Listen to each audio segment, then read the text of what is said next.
मैं सुबह से चलता जा रहा हूँ, पर अब तक अपने राज्य नहीं पहुंचा। अब बहुत प्यास भी लगी है। काश कोई झरना या तालाब मिल जाता। अरे रे रे, थक भी गया। राजा थोड़ा आगे बढ़ता है, तभी एक पिंजड़े में शेर देखता है। अरे, यहाँ तो कोई शिकारी नजर नहीं आ रहा। फिर ये शेर पिंजरे में कैसे बंद है? फिर राजा शेर के नजदीक जाते हैं। महाराज, मुझे आजाद कर दीजिए। मैं इस पिंजरे में कैद हूँ। मुझ पर दया करिए महाराज। ओ, तो तुम बोल भी सकते हो। फिर ये बताओ कि तुम इस पिंजरे में कब से हो और तुम्हें कैद किसने किया? महाराज, मैं 3 महीने से इसी पिंजरे में हूँ। मेरे मालिक ने मुझे कैद किया था और जब उन्होंने मुझे बांधा तभी उनका भी शिकार हो गया। अब मैं अकेला रह गया हूँ। कृपया मुझे आजाद कर दीजिए। ठीक है, हम तुम्हें आजाद तो कर देंगे, पर सुनो, पहले मुझसे वादा करो कि पिंजरे से निकलने के बाद तुम मुझे कोई नुकसान नहीं पहुंचाओगे। महाराज, जो मुझे मुक्त करेगा मैं उसे हानि कैसे पहुंचाऊंगा? मैं आपसे वादा करता हूँ, मैं आपको कोई नुकसान नहीं पहुंचाऊंगी। मुझे बस बाहर निकाल दीजिए। शेर धीरे धीरे बाहर आता है और अचानक हमला कर देता है। ये तो गलत है। तुमने वादा किया था कि तुम मुझे कोई नुकसान नहीं पहुंचाओगे। फिर ऐसा क्यों कर रहे हो? मैं भला किसी शिकार को अपने सामने से कैसे जाने दूं? तुम मेरा शिकार हो और मैं तुम्हें खाकर ही रहूंगी।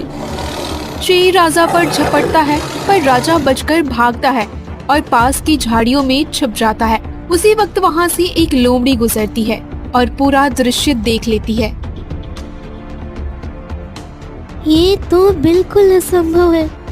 राजा ने जो दया दिखाई वही उसके लिए घात बन गया। मुझे ये बात राजमहल पहुंचाने की जरूरत है। राजकुमार और महारानी को इससे जानना चाहिए। शेर झाड़ियों के पास सूंघता है और आसपास तलाशी लेता है। वो कहाँ छुपा है? ये झाड़ियाँ इतनी घनी, अब मैं उसे कैसे ढूंढूं? पर किसी भी सूरत में उसका शिकार मुझे छोड़ना नहीं चाहिए। मैं उसे ढूंढ कर ही रहूंगी। वहीं पास में राजा, जो डर कर छुपा हुआ था। हे भगवान, अब मैं इस शेर से कैसे बचूं? अगर इसने मुझे देख लिया, ये तो मुझे मार कर खा जाएगा। कौन मेरी रक्षा करेगा? मैं यहाँ से कैसे निकलूं? कैसे निकलूं? वहीं दूसरी तरफ लोमड़ी राजमहल पहुँचता है। राजकुमार, अगर आप अपने राजा की जान बचाना चाहते हैं तो जल्दी उठिए, नहीं तो वो शेर राजा को खा जाएगा। वो तो बस एक 2 पल का मेहमान है। क्या तुम मजाक कर रही हो? एक लोमड़ी होकर ऐसा मजाक करने की तुम्हारी हिम्मत कैसे हुई? हम तुम्हारी जान ले सकते हैं। हमारे पिताजी यानी कि महाराज, वो पड़ोसी राज्य गए हुए हैं, जंगल में नहीं। राजकुमार, वे जंगल के रास्ते आ रहे थे, तभी उन्होंने एक पिंजरे में एक शेर को आजाद कर दिया और वही शेर अब महाराज को खाने के लिए उतावला है। महाराज ने जान बचाकर झाड़ियों में छुपने गए, पर पता नहीं अब तक वो है भी कि नहीं। हो सकता है कि शेर ने उन्हें खा लिया हो। अगर आप अपने पिता को बचाना चाहते हैं तो जल्दी आइए, उन्हें वापस ले आइए। नहीं नहीं नहीं नहीं नहीं नहीं नहीं, मैं पिताजी को किसी भी हाल में सुरक्षित लेकर आऊंगा। चलो, मैं तुम्हारे साथ चलता हूँ। चलो। ठीक है राजकुमार, जल्दी चलिए।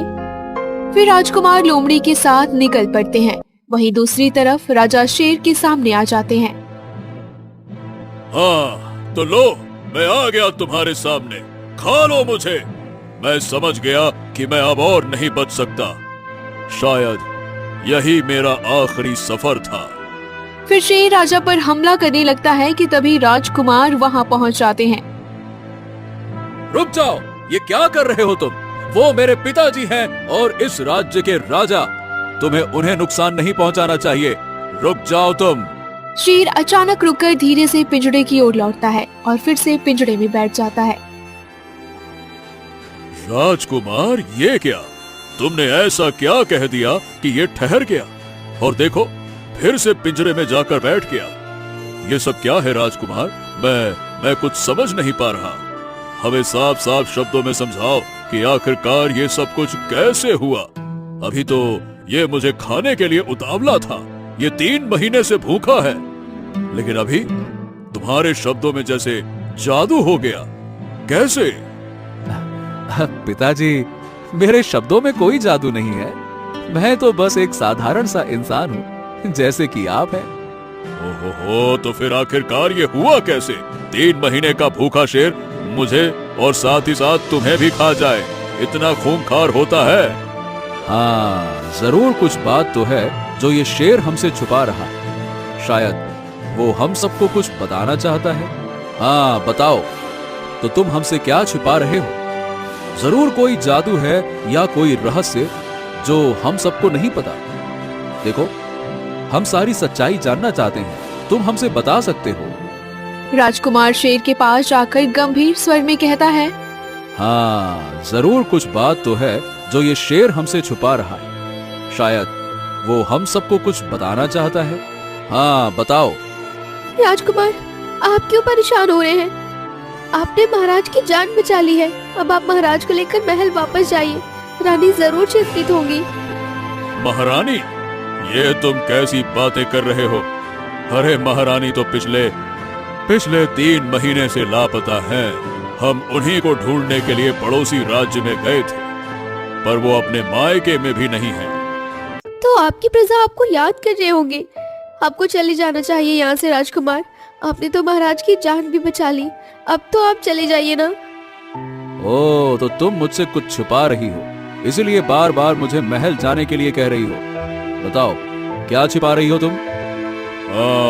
ये आपने बिल्कुल ठीक कहा राजकुमार। ये लोमड़ी वाकई में हमसे कुछ छिपा रही है। बोलो। महाराज, आपको चलना चाहिए, नहीं तो फिर से आपकी जान पर खतरा हो सकता है। देखो, तुम हमसे कुछ छुपा रही हो, ये तो साफ हो गया है। अब बस करो लोमड़ी, अब वक्त आ गया है कि मैं अपने आप को सच्चाई बता दूं। क्या कहा? अपनों को? पर हम तो तुम्हारे अपने नहीं हैं। फिर तुम हमें अपना क्यों कह रहे हो? और हमारा तो तुमसे कोई रिश्ता भी नहीं है। ये क्या बात हुई? राजकुमार, तुम मेरा अपने हो। ये बात करीब 3 महीने पहले की है, जब मैं बग्गी में राजमहल से घूमने निकली थी।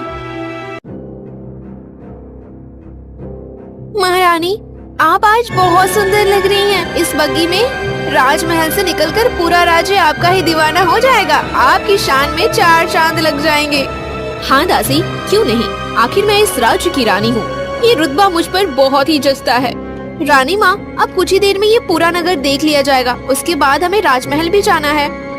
इसी बीच एक लड़का तेजी से दौड़ता हुआ बग्गी के पास आता है। रानी माँ, रानी माँ, रानी माँ, रानी माँ, मुझे बग्गी में बैठना है, मुझे बग्गी में बैठना है। ये बच्चा किसका है? भूखा नंगा मेरी बग्गी के पास कैसे आ गया? हटाओ इसे यहाँ से। नहीं रानी माँ, मुझे इस बग्गी में बैठने का बहुत दिन से मन था। आज मौका मिला है, मैं बैठ कर ही जाऊंगा। मैं ऐसे नहीं हटूंगा। मुझे बैठना है, बैठना है, बैठना है। तभी शकुंतला तेजी से आती है। ये क्या कर रहा है रोहन? चल यहाँ से। रानी माँ का रास्ता मत रोको, उन्हें गुस्सा आ जाएगा। चलो अब यहाँ से निकलो। अरे तू एक भूखा नंगा मजदूर का बेटा है और मैं इस राज्य की रानी हूँ। कभी भी तू मेरी बगल में बैठने की हैसियत नहीं रख सकता, इसलिए यहाँ से हट जा। महारानी माफ कर दीजिए, ये मेरा बच्चा है, मैं इसे ले जाती हूँ। शकुंतला रोहन को खींचते हुए ले जाने लगती है। तभी रोहन जोर से चिपक जाता है और बग्गी के पास से हाथ छुड़ाकर बग्गी पर पकड़ बना लेता है। नहीं माँ, मैं बहुत दिनों से बग्गी में बैठने का सोच रहा था। आज मौका मिला, मैं बैठकर ही जाऊंगा। हटो यहाँ से, वरना तुमको सबक सिखाया जाएगा। रानी धक्का देती है। बच्चा संतुलन खोकर बग्गी के नीचे गिर जाता है और गंभीर चोट लगने से वहीं पर मर जाता है। क्या कर दिया आपने महारानी? मेरी आंखों के सामने मेरा इकलौता बेटी को मार दिया। तुम रानी हो तो तुम्हें इस राज्य की माँ की तरह सबका ख्याल रखना चाहिए था, पर तुमने मेरे बच्चे की छोटी सी इच्छा का अपमान किया और उसे मैं खो चुकी हूँ। मैंने कितनी पूजा की थी, जितनी औषधियाँ ली थी, तब जाकर मेरा ये बेटा जन्मा था।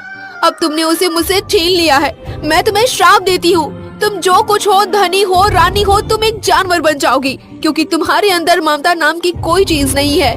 मेरे ऊपर ऐसा श्राप मत दो। मुझसे गलती हो गई, मैं माफी मांगती हूँ। मुझसे गलती हो गई। माफी मांगने से मेरा बेटा लौट कर नहीं आएगा रानी। जब तुम्हें भी अपनों को खोना पड़ेगा, तब तुम्हें मेरी पीड़ा का एहसास होगा, और जब तुम्हें अपने ही हाथों से किसी को मारना पड़ेगा, तब तुम्हें समझ आएगा यही दर्द तुम्हारे लिए अहंकार है। तभी एक तेज रोशनी फैलती है और रानी वहाँ से गायब हो जाती हैं और घने जंगलों में एक पिंजड़े में कैद हो जाती हैं शेर के रूप में।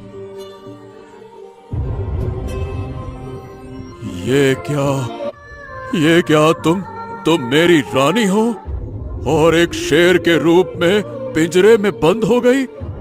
ये क्या हो गया? ये तो बहुत बड़ा अन्याय है। मैं तुम्हें ढूंढ कर 3 महीने से पागल हो रहा था, पागलों की तरह ढूंढ रहा था। माँ, अब मैं तुम्हें इससे कैसे आजाद करूं? ये तो सच में बहुत दुख की बात है। अब हम तुम्हें फिर से पहले जैसे रूप में कैसे लाएं? रानी कोई तो उपाय होगा ना। पहले जैसा रूप पाने के लिए, इस श्राप से छुटकारा पाने के लिए कोई तो उपाय होगा ना। मुझे नहीं पता था कि मैं इस रूप में वापस लौटूं। बस उस औरत की बददुआ लगी है जिसने मुझे इस रूप में बदल दिया। महाराज, एक उपाय है, उससे महारानी अपने असली रूप में आ सकती है। हाँ तो जल्दी बताओ लोमड़ी, मैं कुछ भी करूँगा, बताओ। हाँ, मैं भी। बताओ, मैं भी अपनी माँ को इस रूप से आजाद कराने के लिए कुछ भी करने को तैयार हूँ। बताओ। जिस औरत के बेटे महारानी की बग्गी से मर गया था, आप उसी के पास जाइए। अगर वो आपको माफ कर देंगी तो शायद रानी फिर से पहला रूप पा सकती है। हाँ, तुम्हारा बहुत बहुत धन्यवाद। तुमने हमें रास्ता दिखाया। हम जरूर उस औरत के पास जाएंगे, लेकिन उसका घर कहाँ है? यहाँ से जाओगे तो गांव के किनारे एक अंधी औरत मिलेगी। वो अंधी औरत वही है जो अपने बच्चे के शोक में अंधी हो गई, और वो वही माँ है। ठीक है, तो हम उसके पास जरूर जाएंगे। राजा और राजकुमार गांव की तरफ निकलते हैं और थोड़ी दूर जाकर गांव के किनारे एक अंधी बूढ़ी शकुंतला को रोते हुए पाते हैं। तुम यहाँ क्या कर रही हो? देखो, मैं अपने मरे हुए बच्चे का शोक मना रही हूँ। एक दुष्ट रानी ने मेरे बेटे को अपनी बग्गी से कुचलकर मार दिया। उसे कभी चैन नहीं मिलेगा। ऐसा मत कहो। वो कोई और नहीं बल्कि मेरी रानी थी। मैं राजा हूँ। मैं क्षमा मांगता हूँ अपनी पत्नी के कृत्य के लिए, और मैं यही कहूँगा कि अब बस बहुत हो गया। मेरी पत्नी को माफ कर दो। उसने जानबूझकर नहीं किया, गलती हो गई। हाँ, अब माफ भी कर दो। हाँ, मैं भी माफी मांगता हूँ। माफ कर दो। मेरी माँ ने अनजाने में जो किया है वो गलती से हुआ है। जो कुछ भी हुआ वो जानबूझकर नहीं किया गया। मैं उसे माफ कर दूं? उसने मेरे मासूम बच्चे को मार दिया। वो मेरा इकलौता बेटा था। उसकी वजह से मेरी दोनों आंखें रो रो कर चली गई। मैं उसे कभी माफ नहीं कर सकती, चाहे जो हो जाए। देखिए, ऐसा मत कहिए। आपका बच्चा बिछड़ गया है। मैं आपका दुख दर्द समझ सकता हूँ कि आपको कितनी तकलीफ हो रही है, लेकिन अगर मैं आपका बेटा बन जाऊं और आपकी देखभाल करूं, तो तुम इतनी पत्थर दिल नहीं हो सकती। तुम्हें ममता की देवी बनकर दया करनी चाहिए। मैं अपनी माँ के बिना नहीं रह सकता। तुम एक माँ हो और मेरी तकलीफ समझ सकती हो, समझो ना। देखिए, ऐसा मत कहिए। आपका बच्चा बिछड़ गया है। मैं आपका दुख दर्द समझ सकता हूँ कि आपको कितनी तकलीफ हो रही है, लेकिन अगर मैं आपका बेटा बन जाऊं और आपकी देखभाल करूं, तो तुम इतनी पत्थर दिल नहीं हो सकती। तुम्हें ममता की देवी बनकर दया करनी चाहिए। मैं अपनी माँ के बिना नहीं रह सकता। तुम एक माँ हो और मेरी तकलीफ समझ सकती हो, समझो ना। हाँ, ठीक है, हम ये करने को तैयार हैं। उसमें केवल एक ही जा सकता है राजकुमार, सिर्फ तुम ही जा सकते हो और कोई नहीं। ठीक है, मैं जरूर काली घाटी जाऊंगा और वो बीज लेकर आऊंगा। राजकुमार काली घाटी की तरफ निकल जाता है और आम के पेड़ के पास पहुंचकर वहां तपस्या करने बैठता है। हाँ, यही आम का पेड़ है। मुझे यहीं पर बैठकर तपस्या करनी चाहिए ताकि मुझे वो काला बीज मिल सके। राजकुमार तपस्या करता है और 2-3 दिन बीत जाते हैं। फिर एक दिन एक आत्मा प्रकट होती है। तुम कौन हो पुत्र, और 3 दिनों से इतनी घोर तपस्या क्यों कर रहे हो? मुझे काला बीज चाहिए ताकि मैं अपनी माँ को उस बद्दुआ से आजाद करा सकूं जो एक माँ ने मेरी माँ को दिया था। ठीक है, मैं तुम्हें एक काला बीज देता हूँ, जिसे खिलाते ही तुम्हारी माँ बद्दुआ से आजाद हो जाएगी। पर ये बीज तुम्हें सूर्य अस्त होने से पहले खिलाना है। अगर तुमने उसके बाद खिलाया तो इस बीज की सारी शक्तियां खत्म हो जाएंगी और तुम्हारी जान भी जा सकती है। ठीक है, मैं सूर्य अस्त होने से पहले ही ये बीज खिला दूंगा। राजकुमार जल्दी से वो काला बीज लेकर शेर के पास आ जाता है।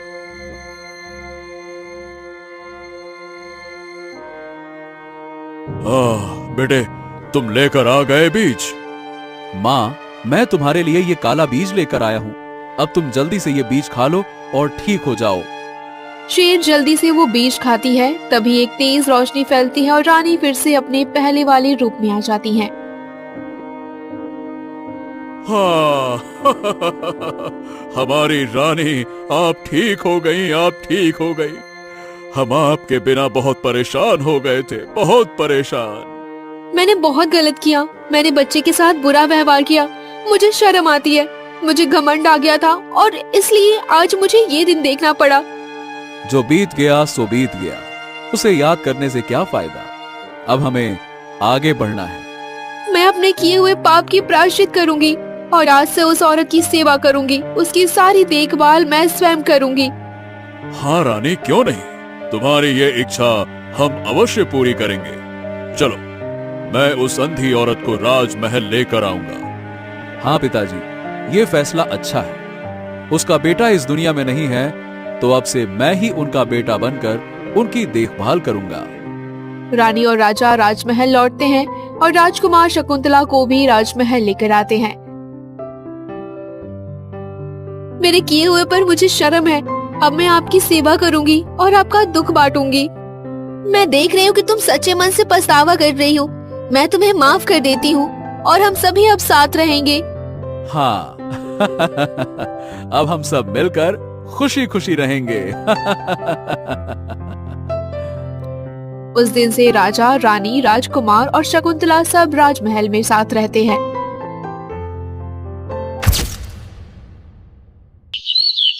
एक छोटे से गांव में मोहन नाम का एक सीधा साधा लड़का रहता था। उसके परिवार में उसके बीमार पिता और एक छोटी बहन मीना थी। पिता की बीमारी दिन ब दिन बढ़ती जा रही थी और गांव का कोई भी वैद्य उन्हें ठीक नहीं कर पा रहा था। मोहन अपने पिता की इस हालत को देखकर अंदर ही अंदर टूट रहा था। क्या बात है मीना, तुम परेशान क्यों लग रही हो? क्या हो गया? भैया, पिताजी की हालत आज बहुत ज्यादा खराब है। वो सुबह से लगातार खांस रहे हैं। उनकी बिगड़ती हालत देखकर मेरा कहीं भी मन नहीं लग रहा है। हाँ, तो हिम्मत मत हार मीना। मैं आज ही किसी और वैद्य को खोज कर लाता हूँ। शायद हमें इस बार कोई बहुत अच्छा वैद्य मिल जाए। लेकिन हमारे पास तो अब पैसे भी नहीं बचे हैं भैया। कोई वैद्य बिना पैसों के कैसे इलाज करेगा? आज के समय में बिना पैसों के कोई किसी के लिए खड़ा नहीं होता है। अरे तू ज्यादा मत सोच मीना, मैं कुछ भी करके पैसों का इंतजाम कर लूंगा। मैं खुद पिताजी को ऐसे तड़पते हुए नहीं देख सकता, तो चिंता मत कर, ठीक है? वो दर्द से कराह रहे हैं भैया। मुझे तो बहुत डर लग रहा है कि कहीं कुछ अनर्थ ना हो जाए। देख, मेरा विश्वास कर मीना, सब ठीक हो जाएगा। अरे मैं अपनी जान की बाजी लगा दूंगा पर उन्हें कुछ नहीं होने दूंगा। हाँ। मोहन परेशान होकर गांव के एक पेड़ के नीचे बैठा था। तभी वहां गांव के सबसे बुजुर्ग इंसान दीनानाथ काका आ गए। उन्होंने मोहन के कंधे पर हाथ रखा। काका मोहन के परिवार की परेशानी अच्छे से जानते थे। अरे क्या बात है बेटा मोहन, तू इतना उदास क्यों बैठा है? सब ठीक तो है ना? हाँ, क्या बताऊं काका, पिताजी की तबीयत दिन ब दिन बिगड़ती जा रही है। मुझे तो कुछ समझ में नहीं आ रहा है कि मैं करूं तो क्या करूं। तो बेटा किसी अच्छे वैद्य को दिखा दो, वो ठीक हो जाएंगे। मैंने एक वैद्य जी से दवाई ली थी लेकिन उसका कोई फायदा ही नहीं हुआ। अब दूसरे वैद्य जी के पास जाने के लिए पैसे ही नहीं है मेरे पास। इसीलिए मुझे कुछ समझ में नहीं आ रहा है कि मैं करूं तो क्या करूं, कैसे करूं, नहीं समझ में आ रहा। अरे बेटा, तूने गांव के बाहर वाले घने जंगल के बारे में सुना है ना? बेटा, वहाँ एक बहुत बड़े ऋषि रहते हैं। हाँ हाँ हाँ हाँ हाँ, मैंने सुना तो है काका, पर मैंने ये भी सुना है काका कि वो जंगल तो श्रापित है और वहाँ जाने वाला कभी लौट कर नहीं आता। अरे ये सब झूठी अफवाहें हैं बेटा। जो सच्चे मन से जाता है ना, उसकी मुराद जरूर पूरी होती है बेटा। उनके पास हर मर्ज की दवा है बेटा। अच्छा, लेकिन काका कुछ भी कहो, वो जंगल तो है बहुत खतरनाक। माने कि वहाँ जंगली जानवरों का डर भी तो रहता है ना। अरे बेटा, अपनों की जान बचाने के लिए जोखिम तो उठाना ही पड़ता है। अब फैसला तेरे हाथ में है कि तू क्या चुनता है। आप ठीक कह रहे हैं काका। मैं आज ही उस जंगल में जाऊंगा, चाहे मुझे किसी भी मुसीबत का सामना क्यों ना करना पड़े। लेकिन मैं उन ऋषि से मिलकर क्या करूंगा, क्या कहूंगा उन्हें? अरे बेटा, उन ऋषि के पास हर समस्या का समाधान है और हर एक बीमारी की दवाई है बेटा। अगर तुम उन तक पहुंच गए ना, तो तुम्हें दवाई जरूर मिलेगी। हाँ, अरे मिलकर तो देखो, जाओ। मोहन ने बिना समय बर्बाद किए अपनी बहन को पिता का ध्यान रखने को कहा। उसने 2 वक्त का खाना बांधा और जंगल की ओर निकल पड़ा। जंगल बहुत ही घना और डरावना था। जैसे जैसे वो आगे बढ़ रहा था, रास्ता और भी मुश्किल होता जा रहा था। अरे बाप, अरे बाप, ये जंगल तो बहुत ही अजीब और बहुत ही भयानक है। यहाँ तो दिन में भी रात जैसा अंधेरा लग रहा है।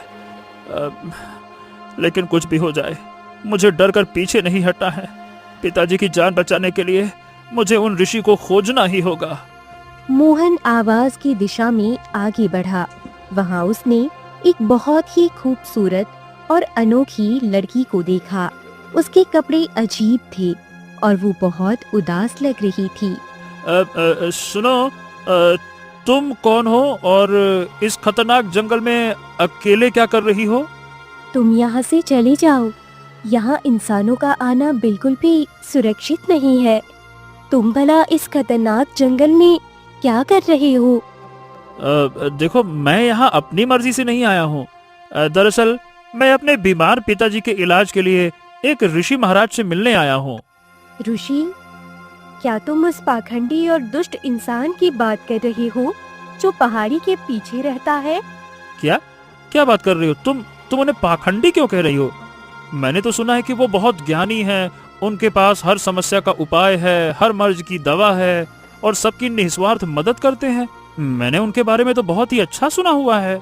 वो कोई ज्ञानी नहीं है, काले जादू का एक लालची शैतान है। उसने धोखे से मेरी आजादी छीन ली है। क्या बात कर रही हो? तुम्हारी आजादी छीन ली है? तुम्हारा मतलब क्या है और तुम ये सब कैसे जानती हो? तुम्हें कैसे पता? मेरा नाम कायरा है मोहन। मैं कोई इंसान नहीं हूँ। मैं इसी जंगल की रखवाली करने वाली एक परी हूँ। क्या कहा तुमने? तुम यानी कि तुम एक परी हो? अरे तुमको क्या लगता है कि तुम कुछ भी फेंकते जाओगी, मैं लपेटते जाऊंगा? क्या मजाक करती हो? मैं तुम्हारी क्या हर बात पे विश्वास कर लूंगा क्या? मैं सच कह रही हूँ मोहन। मैं सचमुच में एक परी ही हूँ। पहले तो ये बताओ कि तुम मेरा नाम कैसे जानती हो? मैंने तो तुम्हें अपना नाम बताया ही नहीं था। कैसे, मतलब ये सब हो क्या रहा है? मेरी तो सही में कुछ समझ ही नहीं आ रहा है। इस जंगल की हवाएं मुझे सब बताती है। मुझे पता है तुम अपने पिता की प्राण बचाने यहाँ आए हो ना? देखो, अब तुम जो कोई भी हो, लेकिन एक बात तो है कि तुम बिल्कुल सच कह रही हो मेरे बारे में। यानी कि मैं वाकई में अपने पिताजी के लिए दवाई ढूंढने के लिए यहाँ पे आया हूँ। तो ये बताओ, क्या तुम मुझे उन ऋषि महाराज का पता बता सकती हो? अगर तुमने वहाँ जाने का फैसला कर ही लिया है तो क्या तुम मेरी एक मदद कर सकते हो? मदद? भला मैं क्या तुम्हारी मदद कर सकता हूँ? मेरे पास तुम्हें देने के लिए कुछ नहीं है। दरअसल मेरी आत्मा को उस ऋषि ने एक बोतल में कैद कर लिया है। यहाँ पर तो सिर्फ मेरा शरीर ही है। वाह वाह, क्या लंबी लंबी फेंक रही हो। ये बताओ, अगर तुम इतनी ही शक्तिशाली परी हो तो खुद को उस ऋषि महाराज से आजाद क्यों नहीं कर लेती हो, हैं? क्योंकि उस शैतान ने मेरी सारी जादुई ताकत को एक नीली बोतल में कैद कर लिया है। मेरा असली देह उसी बोतल में बंद है। मोहन परी की बात सुनकर पूरी तरह हैरान रह गया। उसे समझ नहीं आ रहा था कि वो इस लड़की की बात पर विश्वास करे या नहीं। वह तो बस अपने पिता के लिए दवाई लेने आया था। तुम बोतल में कैद हो, लेकिन तुम तो अभी मेरे सामने खड़ी मुझसे बातें कर रही हो।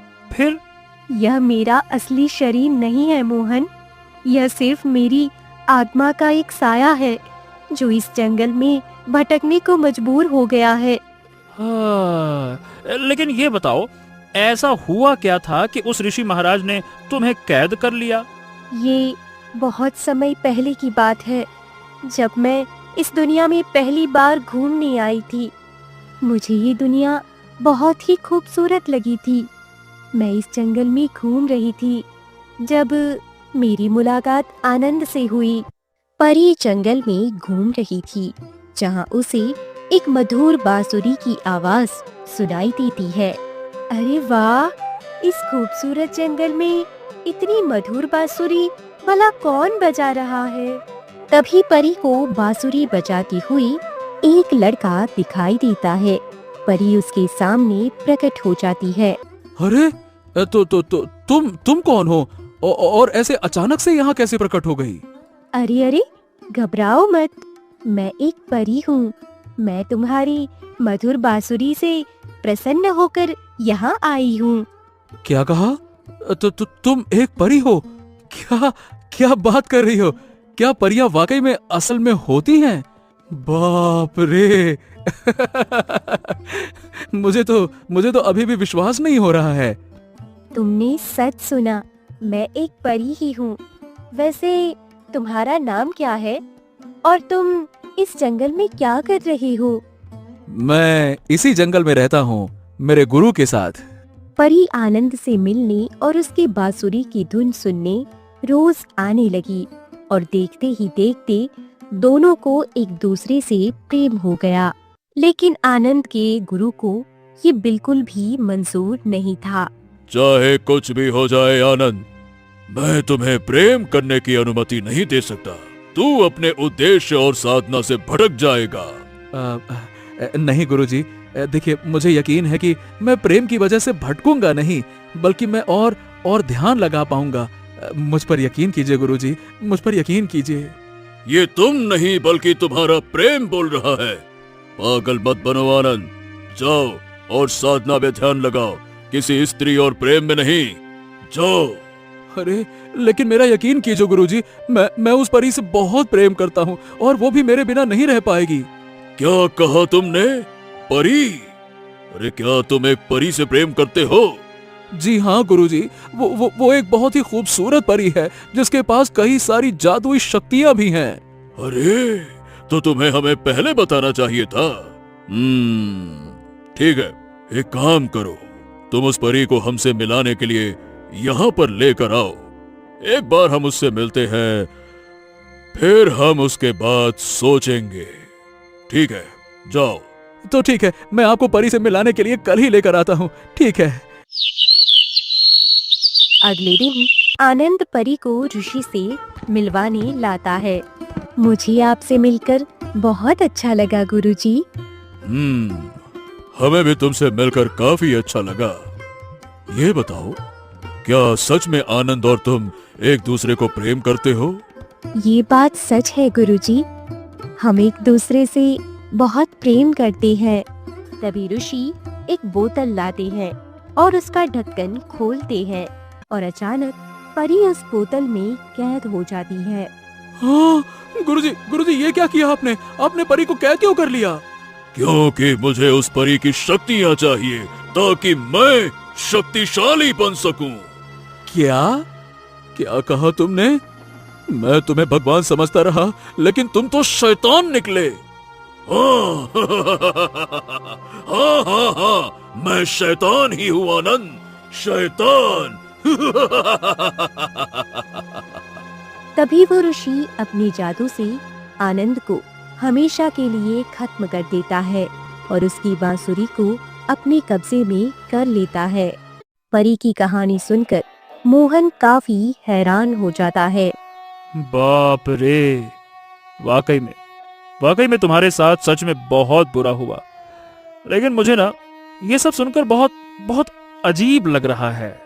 मोहन, अब तो तुम्हें मुझ पर यकीन हुआ ना? हाँ, ये सब मेरी समझ से बाहर की बातें हैं। मुझे इन सब में नहीं पड़ना है। देखो, मुझे बस अपने पिता की जान बचानी है, बस। अगर तुम मेरी मदद करके उस बोतल को खोल दोगे तो मैं कसम खाती हूँ कि मैं तुम्हारे पिता को पूरी तरह स्वस्थ कर दूंगी। अरे लेकिन मैं तुम्हारी मदद कैसे कर सकता हूँ? एक बार मेरी तरफ देखो तो सही। मैं बस एक सीधा साधा गांव का लड़का हूँ, कोई शक्तिशाली महाराज या फिर जादूगर नहीं हूँ मैं। तुम्हें बस उस ऋषि की कुटिया में जाकर उस नीली बोतल का ढक्कन खोलना है।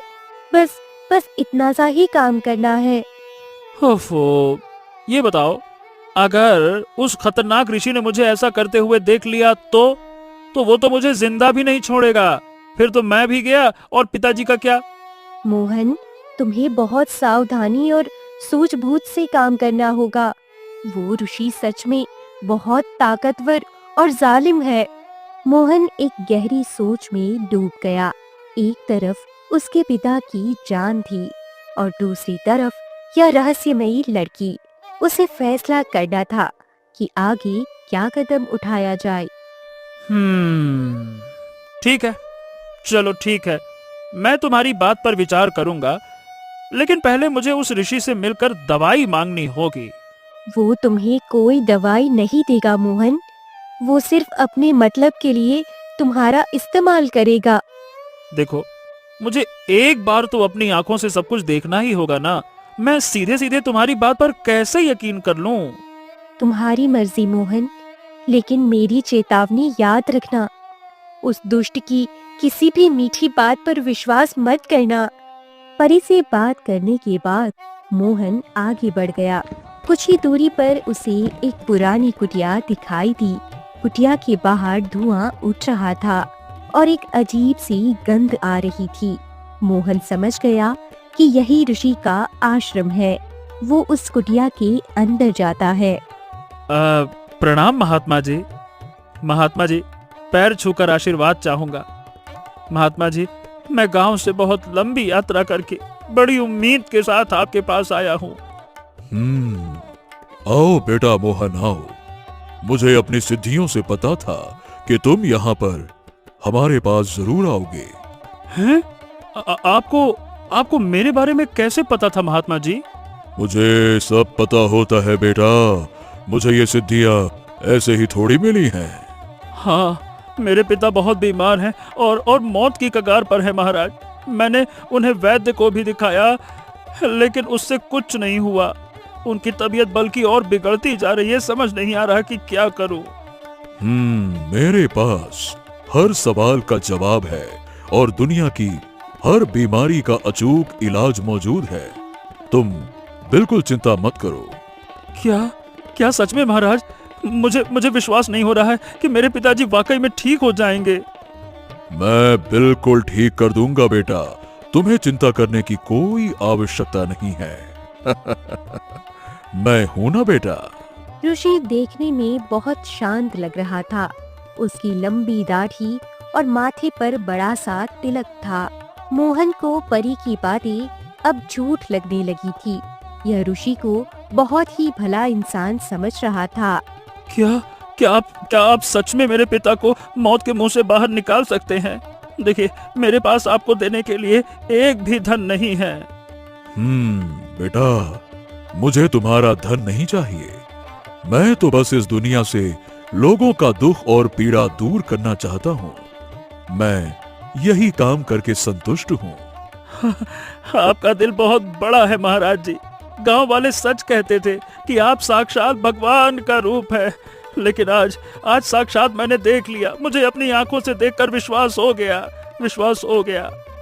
हाँ, ये तो मेरा कर्तव्य है बेटा, लेकिन एक बात ध्यान रखना बेटा, इस जंगल में एक मायावी और खून की प्यासी चुड़ैल का साया है। हैं? मायावी चुड़ैल? वो कैसी दिखती है और वो करती क्या है? ऋषि की बात सुनकर मोहन चौंक गया। उसे तुरंत उस लड़की की याद आ गई जो उसे रास्ते में मिली थी। ऋषि ने कुटिया के अंदर जाकर एक छोटी सी शीशी निकाली। मोहन की नजर कुटिया के कोने में रखी हुई एक नीली जादुई बोतल पर भी गई। महात्मा जी, माने कि क्या उस चुड़ैल ने कभी आपको भी कोई नुकसान पहुंचाने की कोशिश की थी क्या? हाँ बेटा, उसने मेरे ध्यान को भी भंग करने की कोशिश की थी, इसीलिए मैंने अपने कठोर तप से उसे उस नीली बोतल में कैद कर दिया है। ओ, तो यानी कि वो लड़की सच में एक दुष्ट चुड़ैल ही है। उसने अभी रास्ते में मुझे भी रोकने की कोशिश की थी महाराज। बेटा, वो बहुत ही चालाक और धोखेबाज है। उसकी मासूमियत सिर्फ एक छलावा है, उस पर कभी विश्वास मत करना। ऋषि ने मोहन को वह छोटी शीशी दे दी। मोहन ने शीशी ली और कुटिया से बाहर आ गया। उसके दिमाग में अब बहुत बड़ा तूफान चल रहा था। एक तरफ ऋषि की बातें थी और दूसरी तरफ उस लड़की की मासूमियत। मुझे अब क्या करना चाहिए? क्या सच में वो लड़की चुड़ैल है जो मुझे फंसाना चाहती है? क्योंकि ऋषि महाराज तो बहुत अच्छे और बहुत शांत लग रहे थे। उन्होंने मुझे बिना किसी स्वार्थ के इतनी कीमती दवाई भी दे दी। मुझे बिना सोचे चुपचाप घर लौट जाना चाहिए। पिताजी दर्द में मेरा इंतजार कर रहे होंगे। पहले पिताजी को ठीक करना चाहिए। मोहन दवाई लेकर गांव की तरफ लौटने लगा। रास्ते में वह बहुत उलझन में था। तभी उसे सामने से रामू काका आते हुए दिखाई दिए। रामू काका इसी जंगल में लकड़ियां काटने का काम करते थे और जंगल को अच्छे से जानते थे। अरे मोहन बेटा, तू इस भयानक जंगल में इतनी दूर अपनी जान जोखिम में डालकर क्या कर रहा है? अरे काका, मैं उस पहाड़ी वाले ऋषि महात्मा के पास से आ रहा हूँ। पिताजी के लिए दवाई लेने गया था ना। क्या कहा तूने? ऋषि? अरे तूने उस ढोंगी और काले जादू के शैतान से दवाई ली है क्या? अरे तू जानता भी है कि तूने कितना बड़ा अनर्थ किया है। क्या? आप ऐसा क्यों कह रहे हैं रामू काका? उन्होंने तो बिना कुछ मांगे मेरी बहुत बड़ी मदद की है, दवाई दे दी है, जड़ी बूटी दे दी है, और आप उन ऋषि महाराज के बारे में गलतफहमी पाले हुए हैं। ऐसा क्यों कह रहे हैं आप? रामू काका ने मोहन के हाथ में वह शीशी देखी और उनके चेहरे पर डर साफ नजर आने लगा। उन्होंने मोहन को किनारे खींचा। काका की आंखों में एक पुरानी और खौफनाक याद ताजा हो गई थी। अरे बेटा, ऐसा है कि वो कोई पवित्र ऋषि विषि नहीं है। वो तो इस जंगल का सबसे बड़ा मायावी और खूंखार शैतान है। उसकी बातों में मत आओ बेटा। क्या आप भी एक ऐसी बहकी बातें कर रहे हैं काका? उन्होंने तो खुद एक दुष्ट चुड़ैल को अपनी कुटिया में कैद करके रखा है। वो तो मानवता की भलाई के लिए काम कर रहे हैं और आप उनके बारे में उल्टी सीधी बातें कर रहे हैं। क्या काका? अरे बेटा, सालों पहले उसका एक बहुत ही नेक और सीधा साधा शिष्य हुआ करता था जिसका नाम आनंद था। आनंद? वो कौन था काका? मैंने तो गांव में उसका नाम पहले कभी नहीं सुना। बेटा, आनंद बहुत ही दयालु लड़का था जो सबकी मदद करता था। लेकिन एक दिन वो अचानक इस जंगल से हमेशा हमेशा के लिए गायब हो गया। क्या गायब हो गया? क्या बात करते हो काका? इतना बड़ा लड़का अचानक हवा में गायब कैसे हो सकता है? बेटा, मुझे यकीन है कि उस पाखंडी ने ही अपनी ताकत बढ़ाने के लिए आनंद की बलि चढ़ाई है। उस ढोंगी की दी हुई चीज कभी किसी का भला नहीं कर सकती है। हाँ, ऐसा है काका, आप जो ये बड़ी बड़ी बातें कह रहे हो ना, मुझे कुछ समझ में नहीं आ रहा है। कहीं आप भी वो चुड़ैल तो नहीं हो जिसने अपना रूप बदल लिया है? क्यों परी, अब बदल लो अपना रूप, दिखाओ असली रूप, दिखाओ दिखाओ। अरे मूर्ख, ये कैसी बातें कर रहा है? क्या तुझे उस ढोंगी ने अपने वश में कर लिया है क्या? तुम्हें मुझ पर विश्वास नहीं है, हैं? अरे तुम उस ढोंगी के बारे में कुछ नहीं जानते हो बेटा। मैंने उसे बहुत करीब से देखा है। मैं उसके रग रग से वाकिफ हूँ। रामू काका की बातें सुनकर मोहन के पैरों तले जमीन खिसक गई। उसे अब परी की बातें सच लगने लगी थी। तभी मोहन को सामने से अपनी छोटी बहन मीना भागती हुई आती दिखी। मीना बहुत बुरी तरह से रो रही थी। अरे अरे अरे मीना, ए मीना, तू यहाँ इस खतरनाक जंगल में क्या कर रही है? तुझे तो मैंने घर पे रहने को कहा था ना, यहाँ क्यों आई? भैया जल्दी घर चलो, पिताजी की हालत बहुत ज्यादा खराब हो गई है। वो खून की उल्टियाँ कर रहे हैं। हे भगवान, हे मीना, तू रोना बंद कर और मुझे ठीक से बता कि अचानक ये सब कैसे हो गया? वो अब सांस भी नहीं ले पा रहे हैं भैया। वो बस आपका नाम ले रहे हैं और अपनी आखिरी सांसें गिन रहे हैं। हे भगवान, अब क्या होगा? चल चल चल चल चल, जल्दी से चल मीना, अब मेरे पास दवाई भी है, हम पिताजी को ठीक कर देंगे। चल चल चल चल, जल्दी चल। मोहन का दिल जोर से धड़कने लगा। उसके पास सोचने का समय नहीं था। उसके हाथ में ऋषि की दी हुई दवाई थी। उसे तय करना था कि वो उस दवाई का इस्तेमाल करे या नहीं। अरे तो बिल्कुल घबरा मत मीना, मैं ऋषि महात्मा से ये देख, ये चमत्कारी दवाई लेकर आया हूँ। तो फिर जल्दी चलिए भैया, हमारे पास बिल्कुल भी समय नहीं है। कहीं बहुत देर ना हो जाए। लेकिन मीना, मैं सही बताऊं, मुझे ना अब इस दवाई पर बहुत शक हो रहा है। रामू काका कह रहे थे कि ये दवाई नहीं, कोई भयानक जहर हो सकता है। भैया आप ये क्या अजीब बातें कर रहे हैं? अगर हम ये दवाई तुरंत नहीं देंगे तो पिताजी हमारे सामने ही दम तोड़ देंगे। मीना रोती हुई मोहन से घर चलने की जिद करने लगी। मोहन के हाथ कांप रहे थे। तभी परी की आत्मा, जो अभी भी मोहन के आसपास ही भटक रही थी, प्रकट हो गई। मीना उसे देखकर डर गई। मोहन, रुक जाओ मोहन, उस जालिम ऋषि की दी हुई दवाई को अपने पिता को भूलकर भी मत पिलाना। भैया, ये अजीब सी चमकने वाली लड़की कौन है और ये हमें पिताजी को बचाने से क्यों रोक रही है? मीना, ये एक परी है और इसका कहना है कि इसके असली शरीर को उस ऋषि ने कैद कर लिया है। क्या कहा? परी? क्या परियां असल में होती है? अरे तुम फिर से मेरा रास्ता रोकने आ गई। अरे देखो, ऐसा है कि मैं तुम पर भरोसा करके अपने पिता की जान खतरे में नहीं डाल सकता। अगर तुम्हें मेरी बातों पर रत्ती भर भी विश्वास नहीं है तो उस दवाई को वहीं पास के एक सूखे पौधे पर डालकर अपनी आंखों से सच देख लो। परी की बात में एक अजीब सी सच्चाई और पीड़ा थी। मोहन ने मीना को पीछे किया। उसने शीशी का ढक्कन खोला और उसमें से बस एक बूंद पास के एक छोटे से पौधे पर डाल दी। जो हुआ उसे देखकर मोहन के होश उड़ गए। हाँ, हे भगवान, ये क्या चमत्कार है, ये कैसा जादू है? मुझे तो अपनी आंखों पर विश्वास ही नहीं हो रहा है। भैया, यह पौधा तो ठीक होने की बजाय जलकर पूरी तरह से काली राख हो गया। मैंने तुमसे पहले ही कहा था ना मोहन, कहा था ना, वो इंसानों को बचाने वाली दवाई नहीं है, बल्कि रूह को जला देने वाला एक काला जहर है।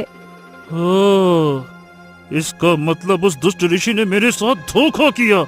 वो मेरे पिता को ठीक नहीं करना चाहता था, वो उन्हें मारना चाहता था। लेकिन हाँ, मुझे ये समझ नहीं आ रहा कि उस दुष्ट ने ऐसा किया क्यों। वो क्यों मेरे पिता को मारना चाहता था? पौधा जिस तरह से जला था, उससे साफ था कि यह बहुत ही भयानक तेजाब जैसी कोई चीज थी। मोहन को अब पूरी तरह से एहसास हो गया कि ऋषि ही असली दुष्ट है। उसने परी की तरफ देखा, जिसकी आंखों में एक उम्मीद थी। वो तुम्हारे पिता को ठीक करने के लिए नहीं, बल्कि उनकी आखिरी सांसें खींचने के लिए यह काली दवाई लाया था। अरे लेकिन वो मेरे गरीब और बीमार पिता के साथ ऐसा क्यों करना चाहता था? हमने तो उसका कुछ बिगाड़ा ही नहीं था। मासूम इंसानों की बलि देकर और उनकी जान खींचकर ही वो अपनी काली शक्तियां और बढ़ाता है। वो इंसान नहीं, एक राक्षस है। राक्षस है वो। तुमने बिल्कुल सही कहा था परी। मुझे माफ कर दो, मुझे माफ कर दो परी कि मैंने तुम्हारी सच्चाई पर शक किया और उस पाखंडी पर विश्वास किया। मुझे समझ नहीं आ रहा कि आखिर मैं अपने पिताजी को ठीक करूं तो करूं कैसे। मुझे बस अपने पिताजी को ठीक करना है, ठीक करना है। मोहन का सारा भ्रम टूट चुका था। उसने गुस्से में वहशी सी जमीन पर पटक कर तोड़ दी। अब उसे पता था कि केवल परी की असली जादुई शक्तियां ही उसके पिता को बचा सकती है। मीना तुम तुरंत यहाँ से घर जाओ और पिताजी का माथा सहलाओ। मैं बस थोड़ी देर में आ रहा हूँ। और हाँ, गीली पट्टी रख देना उनके सर पे। बेचारे खांस रहे और मुझे समझ नहीं आ रहा कि मैं क्या करूँ। तू जा मीना, जा जा घर जा। लेकिन भैया, आप उस दुष्ट के पास वापस कहाँ जा रहे हैं? अब पिताजी को उस दर्द से कौन बचाएगा? मीना, मैं पिताजी की जान बचाने का एकदम असली और पक्का रास्ता ढूंढने जा रहा हूँ। तू बस घर जा, पर हिम्मत रखकर इंतजार करना, ठीक है? मैं आता हूँ। भाग के जा जा जा जा जा। नहीं भैया, नहीं। मैं पहले ही पिताजी को देखकर ही टूट चुकी हूँ। अब मैं आपको नहीं खो सकती हूँ भैया। मीना, मेरे पास कोई दूसरा रास्ता नहीं है। तू समझ मेरी बहन, घर जा, तू जा। तुम अब अकेले क्या करोगे मोहन? वो ऋषि बहुत ताकतवर है और वो तुम्हें कच्चा चबा जाएगा। ठीक है, मैं आज तुम्हें उस जादुई बोतल से आजाद करके ही दम लूंगा। मुझे बस ये बताओ कि मुझे अंदर जाकर करना क्या है? मोहन अपनी बहन मीना को घर भेजकर वापस ऋषि की कुटिया की तरफ दौड़ पड़ा। वह गुस्से और दृढ़ निश्चय से भरा हुआ था। कुटिया के पास पहुंचकर वह एक बड़े पेड़ के पीछे छिप गया। उसने देखा कि ऋषि अपनी आंखें बंद करके ध्यान में बैठा था। परी, वो पाखंडी ऋषि तो कुटिया के बिल्कुल बीचों बीच बैठा है। मैं उसके सामने से अंदर कैसे जाऊंगा? देखो तो। तुम्हें बहुत होशियारी से और बिना कोई आवाज किए काम लेना होगा। कुटिया के पीछे से एक छोटा सा रास्ता सीधे अंदर जाता है। अरे अगर उस शैतान की आंखें खुल गईं और उसने मुझे देख लिया तो वो तो मुझे भी उसी पौधे की तरह भस्म कर देगा। फिर? तुम्हारा इरादा सच्चा है और तुम निस्वार्थ हो मोहन। तुम्हारी सच्ची हिम्मत के आगे उसके काले जादू की कोई औकात भी नहीं है। वो नहीं टिक सकती। चलो ठीक है, मैं अंदर तो चला जाऊंगा, लेकिन मैं उसके सामने से वो नीली बोतल कैसे उठाऊंगा? देखो मोहन, तुम्हें कुटिया के एक कोने में एक बहुत ही पुरानी बांसुरी दिखेगी। तुम्हें बस उस बांसुरी को अपने हाथों में उठाना है। परी की आवाज में एक अजीब सा दर्द था। मोहन कुटिया के पीछे गया और एक छोटी सी खिड़की से अंदर घुस गया। ऋषि अभी भी गहरे ध्यान में था और उसके सामने वही नीली जादुई बोतल रखी थी। कुटिया के अंदर भयानक सन्नाटा था। हाँ, मुझे अपनी सांसें भी धीमी लेनी चाहिए। अगर मेरी थोड़ी सी भी आहट हुई तो सब कुछ हमेशा के लिए खत्म हो जाएगा। वो रही बांसुरी। वो तो मिट्टी में सनी हुई और बहुत ही पुरानी लग रही है। यह बांसुरी आनंद की है मोहन। वो इस बांसुरी को बहुत प्यार से बजाया करता था और इसकी धुन पूरे जंगल में गूंजती थी। पर उस बांसुरी तक पहुंचने के बाद मुझे क्या करना होगा? तुम्हें बिना डरे इस बांसुरी को जोर से बजाना होगा मोहन। बस यही एक रास्ता है उस शैतान का ध्यान भटकाने का। लेकिन अगर मैंने बांसुरी बजाई तो ऋषि तो तुरंत जाग जाएगा। वो सीधा मुझ पर अपनी काली शक्तियों से वार करेगा। वो तुम पर वार नहीं करेगा मोहन। इस बांसुरी की धुन उसे उसके सबसे बड़े पाप की याद दिलाएगी और वो डर जाएगा। ठीक है परी, मैं अपने पिता और तुम्हारे लिए ये सबसे बड़ा जोखिम उठाने को तैयार हूँ। तुम बिल्कुल फिक्र मत करो, ठीक है? मोहन ने दबे पांव चलकर वह पुरानी बांसुरी उठा ली। उसके हाथ थोड़े कांप रहे थे। ऋषि की भयानक शक्ल देखकर उसे डर लग रहा था, लेकिन अपने पिता और परी के लिए उसे यह जोखिम उठाना ही था।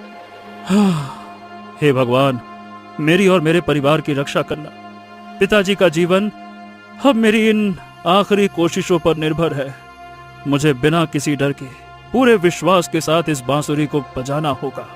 मोहन ने एक गहरी सांस ली और बांसुरी को अपने होठों से लगा लिया। उसने एक बहुत ही मीठी और सुरीली धुन बजानी शुरू की। बांसुरी की आवाज कुटिया के सन्नाटे को चीरती हुई गूंजने लगी। यह धुन बहुत ही जादुई और सम्मोहक थी। ये आवाज, ये दिल चीर देने वाली आवाज अचानक से कहां से उठी? ये बांसुरी तो आनंद बजाया करता था। ये तो वही बांसुरी की धुन है, लेकिन इतने सालों बाद इसे बजाने की हिम्मत कौन कर रहा है?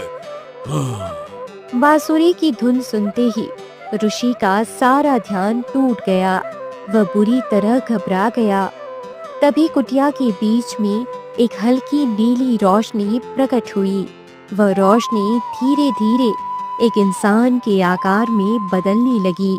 नहीं नहीं नहीं नहीं नहीं नहीं, ये कभी नहीं हो सकता। तुम मौत के मुंह से कैसे वापस आ सकते हो? कैसे? मैंने तुम्हें अपनी शक्तियों से हमेशा के लिए राख कर दिया था। तुम तुरंत यहाँ से चले जाओ यहाँ से।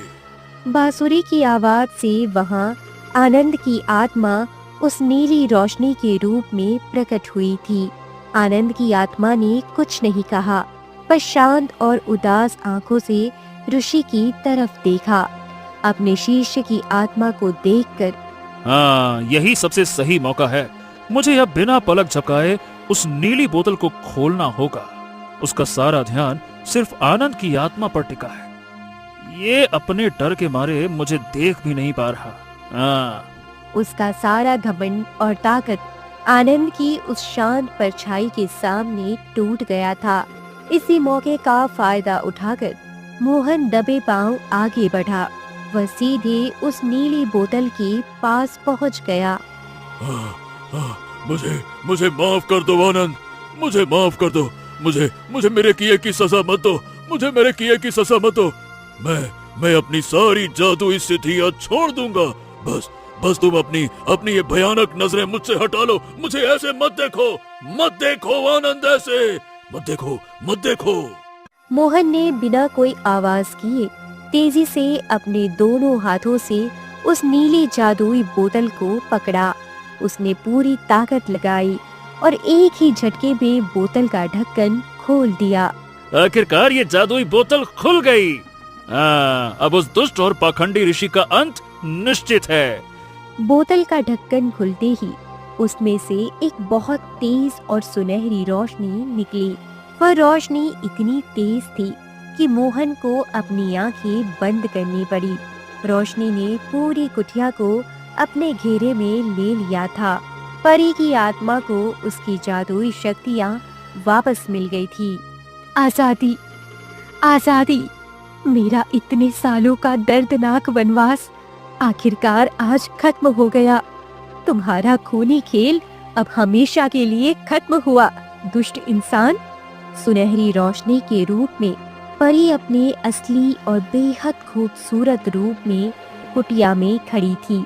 परी के आजाद होते ही ऋषि की सारी चुराई हुई काली शक्तियाँ काले धुएं के रूप में उसके शरीर से बाहर निकलने लगी। वह धुआं हवा में उड़कर हमेशा के लिए गायब हो गया। नहीं, मेरी जीवन भर की शक्तियाँ नहीं, तुम मेरी सालों की तपस्या ऐसे नहीं छीन सकती। मैं पूरी तरह से बर्बाद हो गया। मेरा सारा राजपाट और खौफ हमेशा के लिए खत्म हो गया। नहीं। पल भर में ही ऋषि एक बहुत ही कमजोर, लाचार और साधारण बूढ़े इंसान में बदल गया। परी ने आनंद की आत्मा की तरफ देखा और उसकी आंखों से खुशी के आंसू बहने लगे। आनंद, आनंद, मेरे सच्चे प्यार, हम आखिरकार इस शैतान की कैद से आजाद हो गए। मुझे माफ कर दो, मुझे माफ कर दो। मैं तुम्हें नहीं बचा पाई थी। परी ने अपनी शक्तियों से हवा में हाथ घुमाया। उसके हाथ में एक बहुत ही सुंदर चमकता हुआ जादुई फूल प्रकट हो गया। उस फूल से बहुत ही मनमोहक और सुकून देने वाली खुशबू आ रही थी। परी ने मुस्कुराते हुए वह फूल मोहन की तरफ बढ़ा दिया। तुमने आज मेरे सच्चे प्यार को और इस पूरे जंगल को एक नए जीवन का वरदान दिया है मोहन। मैं तुम्हारा जितना भी शुक्रिया अदा करूं उतना कम ही है। मैं तुम्हारा ये एहसान कभी नहीं भूल पाऊंगी। मोहन, यह जादुई फूल यह तुम्हारे पिता को उस बीमारी से बिल्कुल स्वस्थ कर देगा। आपका बहुत बहुत धन्यवाद परी जी। मैं आपका ये उपकार जीवन भर याद रखूंगा। आपने मेरे पिताजी की जान बचाने में मेरी बहुत मदद की है। यह कोई उपकार नहीं है मोहन, तुम्हारी सच्चाई और तुम्हारे अटूट साहस का इनाम है। अब बिना रुके जल्दी अपने पिता के पास जाओ। मोहन खुशी खुशी वह चमकता हुआ फूल लेकर अपने घर की तरफ दौड़ पड़ा। घर पहुंचकर उसने वह फूल अपने पिता के सीने पर रख दिया। फूल की जादुई महक से उसके पिता पल भर में ही पूरी तरह ठीक होकर बिस्तर से उठ बैठे। पिताजी पिताजी पिताजी, आप ठीक हो गए। यानी कि उस परी के जादुई फूल ने अपना काम कर दिया।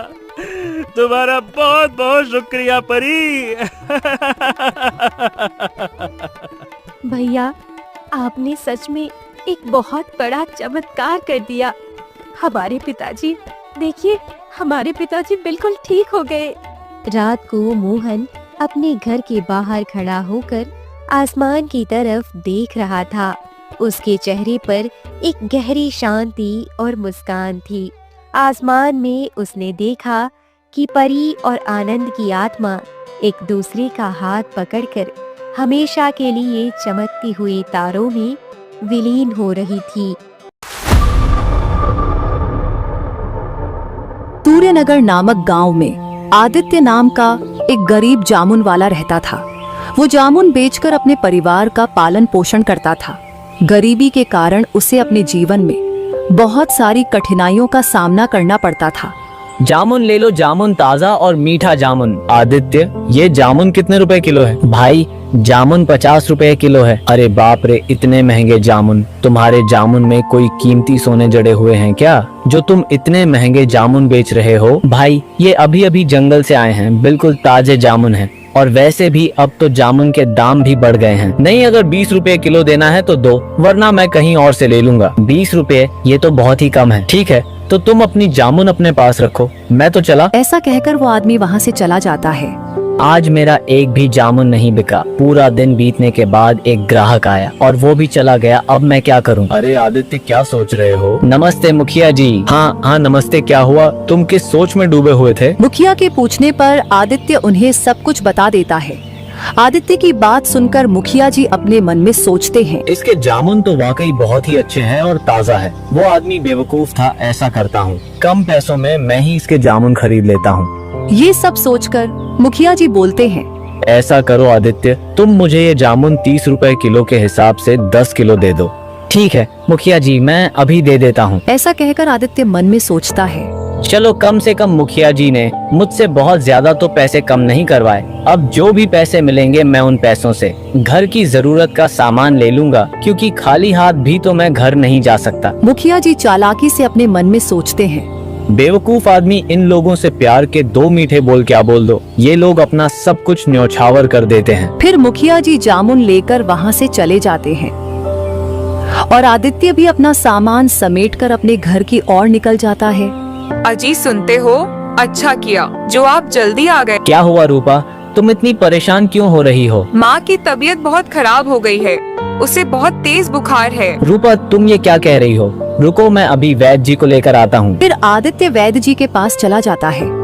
तभी रास्ते में बहुत तेज बारिश होने लगती है, लेकिन तब भी आदित्य अपनी माँ को बचाने के लिए जैसे तैसे करके वैद्य जी के पास पहुँच जाता है और आदित्य वैद्य जी को सारी बात बता देता है। और वैद्य जी को अपने घर ले आता है।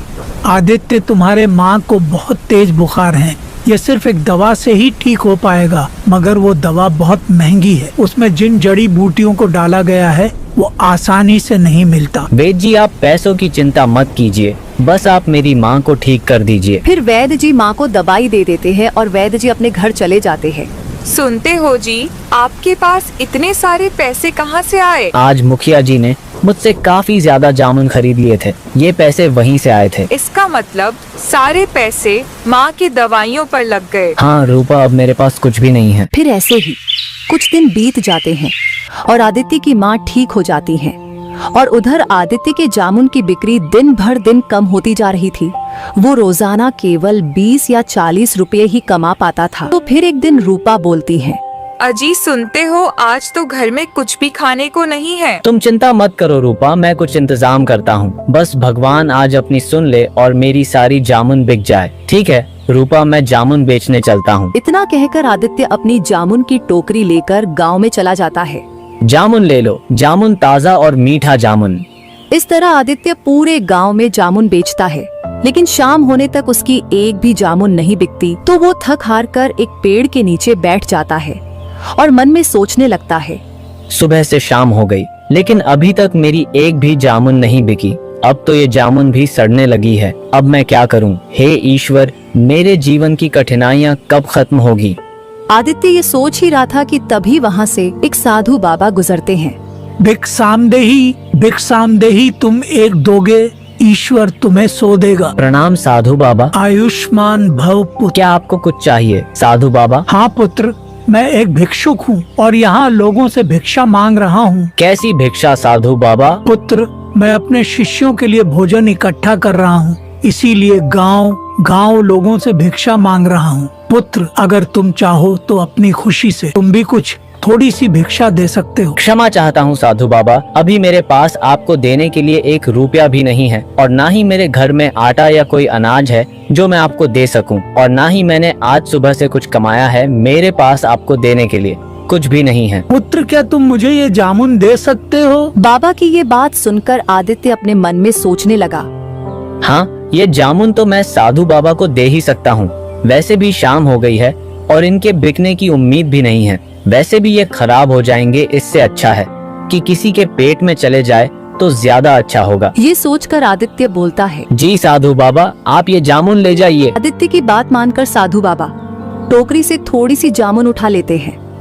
ये क्या साधु बाबा, आप इतनी कम जामुन क्यों लेकर जा रहे हो? आप सारे जामुन ले जाइए। पुत्र, अगर मैंने तुम्हारी सारे जामुन ले लिए तो तुम क्या बेचोगे? कोई बात नहीं साधु बाबा, मैं कल दोबारा जामुन तोड़कर बेच दूंगा। आप इन्हें ले जाइए। पुत्र, मैं इतना बड़ा टोकरी कैसे लेकर जाऊंगा? साधु बाबा, आप मुझे बताइए आपको कहाँ जाना है, मैं इन्हें वहीं पहुँचा देता हूँ। ठीक है पुत्र, चलो तुम मेरे साथ। इतना कहकर साधु बाबा आदित्य को लेकर जंगल की ओर चले जाते हैं। कुछ देर चलने के बाद वो उनकी कुटिया में पहुंच जाते हैं। धन्यवाद पुत्र। अरे बाबा, धन्यवाद की कोई बात नहीं है, ये तो मेरा फर्ज था। मेरा आशीर्वाद तुम्हारे साथ है, तुम सदैव खुश रहो। साधु बाबा, अगर आप बुरा न माने तो मैं आपसे एक बात पूछ सकता हूँ? पूछो पुत्र, क्या पूछना है तुम्हें? साधु बाबा, आपने जामुन तो ले लिए, लेकिन क्या आप लोगों को केवल खाने में जामुन ही खिलाएंगे? नहीं पुत्र, दरअसल मैंने सब्जी और अनाज तो पहले से ही जमा किया हुआ था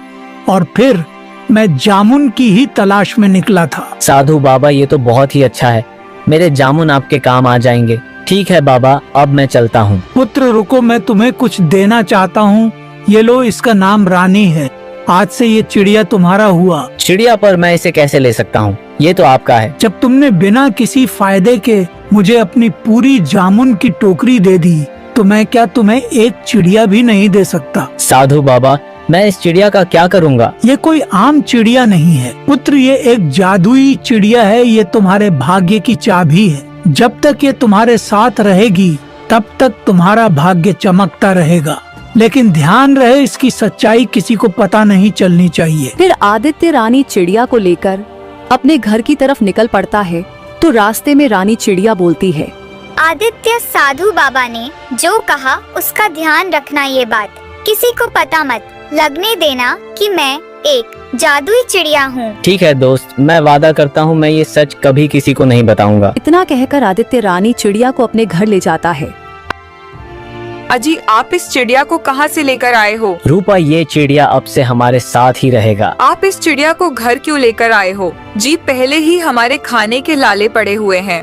एक वक्त की रोटी भी मुश्किल से नसीब हो पाती है, ऊपर से आप इस चिड़िया को ले आए। कैसी बात कर रही हो रूपा? भला ये छोटी सी चिड़िया कितना खा लेगी? और रही बात खाने की, तो जो हम खाएंगे वही इसे भी खिला देंगे। आदित्य और रूपा बातें कर रहे थे कि तभी उन्हें आवाज आती है। अरे आदित्य, क्या घर पर हो? जरा बाहर आओ। अरे सूरज भाई, आप यहाँ? हाँ आदित्य, वो क्या है ना, आज मेरी बेटी का जन्मदिन था, बहुत सारे पकवान बच गए, मैंने सोचा गांव में बांट दूं, इसीलिए मैं तुम्हें भी देने चला आया। ये लो। बहुत बहुत शुक्रिया भाई आपका। अरे नहीं आदित्य, इसमें शुक्रिया की क्या बात है? वैसे भी ये खाना खराब हो जाता तो इससे अच्छा किसी का पेट ही भर जाए। सूरज ये कहकर वहाँ से चला जाता है। ये तो बहुत स्वादिष्ट पकवान है। देखो रूपा, मैंने कहा था ना कि जिसके भाग्य में जो लिखा होता है वो उसे मिल ही जाता है। तुम खामखा चिंता कर रही थी। देखो ये पकवान हमारे पास खुद चलकर आ गए। आज तो हम खाएंगे, स्वादिष्ट पकवान पर गाएंगे ईश्वर के गुणगान। फिर वो सब मिलकर खाना खाते हैं। रूपा, मैं जामुन बेचने बाजार जा रहा हूँ। तो क्या आप इस रानी चिड़िया को भी साथ ले जाएंगे? क्यों, क्या हुआ? कुछ नहीं, मैं तो बस पूछ रही थी। आदित्य रूपा की बात सुनकर जामुन बेचने चला जाता है। जामुन ले लो, जामुन, ताज़ा और मीठा जामुन। आदित्य, तुम्हारे जामुन तो बहुत अच्छे दिख रहे हैं, क्या भाव दे रहे हो? भाई जामुन 50 रुपए किलो है। अच्छा एक काम करो, मुझे 4 किलो जामुन दे दो। वो आदमी बिना पैसे कम कराए आदित्य के सारे जामुन खरीद कर चला जाता है। वो देखते ही देखते आदित्य के सारे जामुन बिक जाते हैं। अरे वाह, आज तो मेरी सारे जामुन अच्छे दामों में बिक गई। अब मैं इन पैसों से माँ और रूपा के लिए अच्छे कपड़े और पकवान लेकर जाऊंगा। फिर आदित्य सब सामान लेकर अपने घर चला जाता है। अजी, ये सब क्या है? आज मेरी कमाई बहुत ही अच्छी हुई है, इसीलिए मैं तुम दोनों के लिए कपड़े और पकवान लेकर आया हूँ। और फिर इसी तरह दिन गुजरते हैं। दिन प्रतिदिन आदित्य की कमाई बढ़ती जाती है। फिर एक दिन उनके घर एक भोला नाम का एक व्यक्ति आता है। ये लो आदित्य भाई, तुम्हारे पैसे जो तुमने मुझे 6 महीने पहले दिए थे, मैं वापस करने आया हूँ। शुक्रिया भोला भाई। अरे शुक्रिया तो मुझे तुम्हारा करना चाहिए आदित्य, तुमने बुरे वक्त में मेरी मदद की थी, लेकिन ये पैसे लौटाने में मुझे थोड़ी देर हो गई, इसके लिए मैं माफी चाहता हूँ। भोला आदित्य के पैसे वापस करता है और वो वहाँ से चला जाता है। अजी, सुनते हो, ये अचानक से लोग हम पर इतने मेहरबान कैसे हो गए? पता नहीं क्यों मुझे ऐसा लगता है जब से ये रानी चिड़िया हमारे घर आई है तभी से हमारे भाग्य बदल गए हैं। रूपा, तुम खामखा क्या क्या सोच रही हो, ऐसा कुछ भी नहीं है। दूसरी तरफ आदित्य की तरक्की देखकर लोग जल भुन रहे थे। इस आदित्य के सारे जामुन चुटकियों में बिक जाते हैं और एक हम लोग हैं, सुबह से बैठे रहते हैं लेकिन हमारी एक भी फल नहीं बिकते हैं। अरे हाँ भाई, तुम बिल्कुल सही कह रहे हो। इससे पहले कि इस आदित्य की वजह से हमारा धंधा बंद हो जाए, हमें कुछ ना कुछ तो करना ही होगा। ऐसा करते हैं भाई, इसकी शिकायत अपन मुखिया जी से करते हैं, बाकी वो खुद ही देख लेंगे। ना कहकर वो दोनों मुखिया जी के पास जाते हैं। मुखिया जी नमस्ते। नमस्ते कहो, कैसे आना हुआ? मुखिया जी, हम आपको एक बहुत ही जरूरी बात बताने आए हैं। बताओ कैसी जरूरी बात है? मुखिया जी, हमारे गांव का जो आदित्य है वो दूसरों के खेतों में जामुन चोरी करके बेच रहा है। ये तुम क्या कह रहे हो? हम सच कह रहे हैं मुखिया जी, हमने उसे अपनी आंखों से खुद देखा है। ठीक है, अगर ऐसी बात है तो मैं आदित्य को इसकी सजा जरूर दूंगा। वो दोनों आदमी मुखिया जी को आदित्य के खिलाफ भड़काकर वहाँ से चले जाते हैं। मैंने तो आदित्य को बहुत ही सीधा समझा था, मगर ये तो मुझसे भी ज्यादा चालाक निकला। मुझे इसके बारे में पता लगाना होगा। आज रात ही मैं आदित्य के यहाँ जाकर इस बात का पता लगाऊंगा। फिर रात होने पर मुखिया जी चुपचाप आदित्य के आंगन में आ जाते हैं और उसके घर की खिड़की के पास खड़े हो जाते हैं। सुनो जी, आपको मेरी कसम है, मुझे बताइए आखिर हमारे भाग्य के बदलने के पीछे क्या बात है? मुझे सच्चाई जाननी है। रूपा के कसम देने पर आदित्य सारी सच सच बात बता देता है। अरे वाह, ये तो बहुत ही खुशी की बात है। उन दोनों की ये सारी बातें मुखिया जी सुन लेते हैं। ओह, तो इसका मतलब ये है कि इस चिड़िया के हाथ में ही आदित्य के भाग्य की चाबी है। अगर मैं इस चिड़िया को अपने साथ ले जाऊं तो मेरा भाग्य भी बदल जाएगा। फिर अगले दिन सुबह होने पर मुखिया जी उन आदमियों के साथ आदित्य के यहाँ पहुँच जाते हैं। आदित्य, तुम इतने बड़े चोर निकलोगे मैंने कभी सोचा नहीं था। चोरी? कैसी चोरी मुखिया जी? ज्यादा बनने की जरूरत नहीं है, मैं तुम्हारी सारी सच्चाई जान चुका हूँ। कैसी सच्चाई मुखिया जी? आदित्य, एक तो तुम दूसरों के खेतों से जामुन चोरी करके बेचते हो और पूछते हो कैसी चोरी। तुम्हारी सजा ये है कि अब तुम्हें मुझे 15,000 रुपए का भुगतान करना पड़ेगा। मुखिया जी, मेरे पास इतने पैसे तो नहीं है और मैं सच बोल रहा हूँ, मैंने किसी के यहाँ कोई चोरी नहीं की। अगर तुम्हारे पास 15,000 रुपए नहीं है तो मैं ये तुम्हारा चिड़िया अपने साथ ले जाऊंगा। नहीं नहीं, मैं तुम्हारे साथ नहीं जाऊंगी। मुखिया जी, ये मेरा चिड़िया है, आप मेरे चिड़िया को ऐसे लेकर नहीं जा सकते। आदित्य को बेबस देखकर वही फल वाला आदमी बोलता है, मारो इसे, ये हमारे खेतों में चोरी करता है और हमारी मेहनत के पैसों पर ऐश कर रहा है। हाँ हाँ, मारो मारो इसे, ये हमारे खेतों में चोरी करता है और हमारी मेहनत के पैसों पर ऐश कर रहा है। हाँ हाँ, मारो इसे, ये चोर है। छोड़ दो मेरे पति को, ये निर्दोष है, इन्होंने कुछ नहीं किया है। सभी की ऐसी बातें सुनकर मुखिया जी आदित्य को छोड़ देते हैं और अपने मन में सोचते हैं, बेवकूफ इंसान, अब मैं इसके चिड़िया से अपने भाग्य को बदलूंगा। फिर ऐसे ही कुछ दिन बीत जाते हैं। रानी चिड़िया के चले जाने से आदित्य की हालत पहले से भी बदतर हो जाती है। सुनिए जी, हमारे पास तो अब खाने के लिए कुछ भी नहीं है। अब तो हमारी पहले की तरह जामुन बिकना भी बंद हो गई है। ईश्वर पर भरोसा रखो रूपा, वो कोई ना कोई रास्ता जरूर निकालेंगे। और उधर सुनो चिड़िया, अब से तुम मेरे साथ ही रहोगे और मैं ही तुम्हारा मालिक हूँ, समझे? नहीं, मेरा मालिक आदित्य है और वो मेरी दोस्त है। मुखिया जी चिड़िया से बातें कर ही रहे थे कि तभी उनके पास व्यापारी आता है। अरे रमेश भाई। हाँ मुखिया जी, मैं यहाँ एक काम से आया हूँ, कहिए क्या काम है? असल में मैं इस गांव को छोड़कर जा रहा हूँ और यहाँ मेरी बहुत सी जमीनें हैं जिन्हें मुझे बेचना है, तो मैं इसमें आपकी क्या मदद कर सकता हूँ? यही कि अगर आप मेरी सारी जमीनें खरीद ले तो बहुत अच्छा होगा, क्योंकि आपके सिवा इस गांव में मेरी इतनी सारी जमीनें कोई नहीं खरीद सकता। फिर मुखिया जी उस व्यापारी की जमीनों को कम कीमत पर खरीद लेते हैं और कुछ दिनों में उन जमीनों को 2 गुनी कीमत में बेच देते हैं। अरे वाह, ये चिड़िया तो वाकई किस्मत की चाबी है, मुझे इसे सबसे छुपा कर रखना होगा वरना इसे कोई भी लेकर जा सकता है। फिर ऐसे ही कुछ दिन बीत जाते हैं तो एक दिन मुखिया जी सिर्फ पिंजरे का गेट खुला ही रह जाता है और चिड़िया मौका पाते ही वहां से उड़ जाते हैं। जब थोड़ी देर बाद वह मुखिया जी आते हैं तो पिंजरे को खाली देखकर वो हैरान हो जाते हैं। अरे ये क्या, वो चिड़िया कहाँ चला गया? अभी सरपंच जी उस चिड़िया को ढूंढ ही रहे थे कि तभी वही व्यापारी वहां आता है। मुखिया जी, आपने चालाकी से मेरी सारी जमीनों को कम कीमत पर हड़प लिया, मैं आपको नहीं छोड़ूंगा, मैं आपकी सारी सच्चाई गांव वालों को बताऊंगा। नहीं, ऐसा मत करो, मैं बर्बाद हो जाऊंगा, मैं तुम्हें तुम्हारे सारे पैसे देने के लिए तैयार हूँ। इतना कहकर मुखिया जी उस व्यापारी के पूरे पैसे उसे दे देते हैं। पैसे लेकर व्यापारी वहां से चला जाता है। मैंने आदित्य का चिड़िया छीनकर उसके साथ बहुत बुरा किया, शायद मुझे आज उसी पाप की सजा मिली है। और दूसरी तरफ अजी, आप कहाँ जा रहे हो? मैं जंगल की तरफ जा रहा हूँ रूपा, बस थोड़ी देर में आता हूँ। इतना कहकर आदित्य जंगल की ओर निकल जाता है।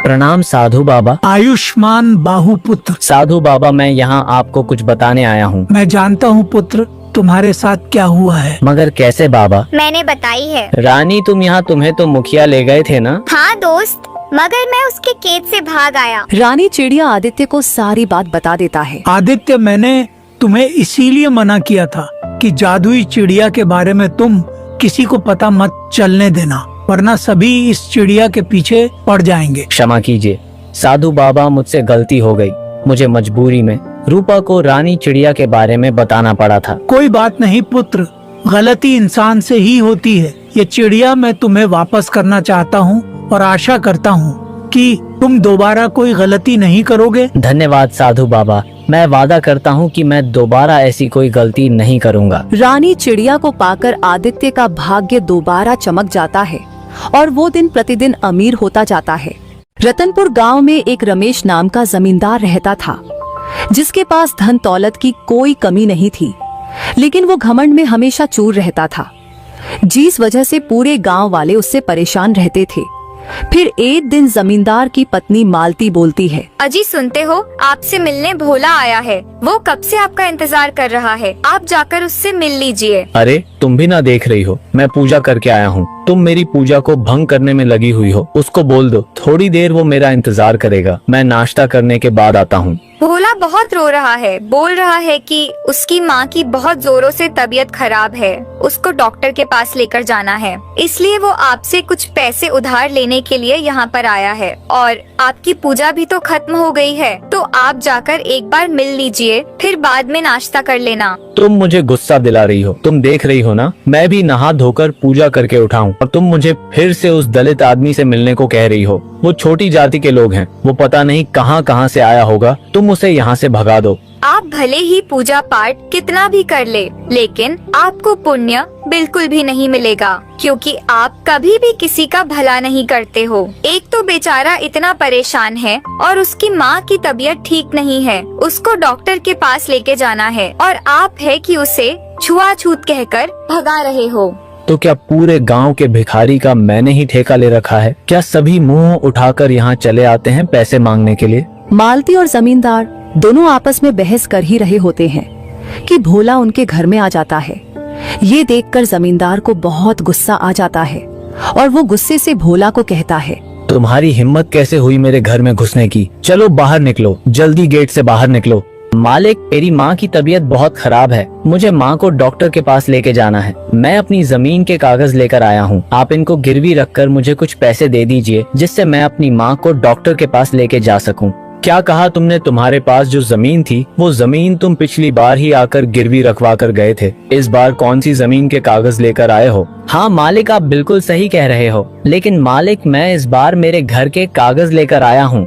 अच्छा, तो तुम अपने घर के कागज गिरवी रखवाना चाहते हो? ठीक है, मैं तुम्हें इस पर सिर्फ 5,000 रुपये ही दे सकता हूँ, वो भी मुझे 15 दिन के अंदर वापस चाहिए, वो भी ब्याज समेत। अगर तुमने ये पैसे 15 दिन के अंदर नहीं लौटाए तो मैं तुम्हारे घर पर कब्जा कर लूंगा। अगर तुम्हें ये मेरी शर्त मंजूर है तो मैं तुम्हें पैसे देने के लिए तैयार हूँ। मालिक, मैं 15 दिन में इतने सारे पैसे आपको कैसे दे सकता हूँ? मेरे पास तो कोई आमदनी भी नहीं है जो मैं आपको 15 दिन में ही पैसे वापस दे सकूं। आप दया कीजिए इस गरीब पर मालिक। मैंने यहाँ कोई धर्मशाला नहीं खोल रखी जो सभी की मदद करता रहूं। अगर तुम्हें मेरी शर्त मंजूर है तो मैं तुम्हें अभी पैसे दे देता हूँ, नहीं तो तुम यहाँ से जा सकते हो। नहीं मालिक, अगर मैं पैसे लेकर नहीं गया तो मेरी माँ मर जाएगी। दया करके आप ये कागज ले लीजिए और मुझे पैसे दे दीजिए। फिर जमींदार भोला के घर के कागज ले लेता है और उसको पैसे दे देता है।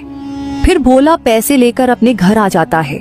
घर जाकर भोला अपनी माँ से कहता है, सुनती हो माँ, मैं पैसे लेकर आ गया हूँ, अब तुम जल्दी से तैयार हो जाओ, हम दोनों डॉक्टर के पास चलते हैं। अरे बेटा, तुम इतने सारे पैसे कहाँ से लेकर आए हो? हमारे पास तो एक फूटी कौड़ी भी नहीं थी। अरे माँ, ये पैसे मैं जमींदार साहब से लेकर आया हूँ, जमींदार साहब को अपने घर के कागज गिरवी रखकर। हे भगवान, ये तुमने क्या कर दिया? सारी जमीन तो पहले ही गिरवी रखकर उस जमींदार के नाम कर दिया। अब हमारे पास तो सिर्फ ये घर ही बचा था और तुमने इसे भी गिरवी रख दिया। तो मैं क्या करता माँ, तुम्हें यूं ही मरने देता? माना मेरे पास पैसे नहीं है, पर मैं अपनी माँ को पैसों के लिए मरता हुआ नहीं देख सकता। अगर तुम ठीक हो जाओगी तो पैसे हम दोबारा कमा लेंगे। वो दोनों माँ बेटे ऐसे बातें कर ही रहे होते कि तभी उनके दरवाजे पर एक साधु बाबा आ जाते हैं। कोई घर में है? साधु बाबा की आवाज सुनकर सुमित्रा घर के बाहर जाती है। कहिए साधु बाबा, मैं आपकी क्या सहायता कर सकती हूँ? माँ जी, कुछ खाने को है तो मुझे दे दो, बड़ी जोर से भूख लग रही है।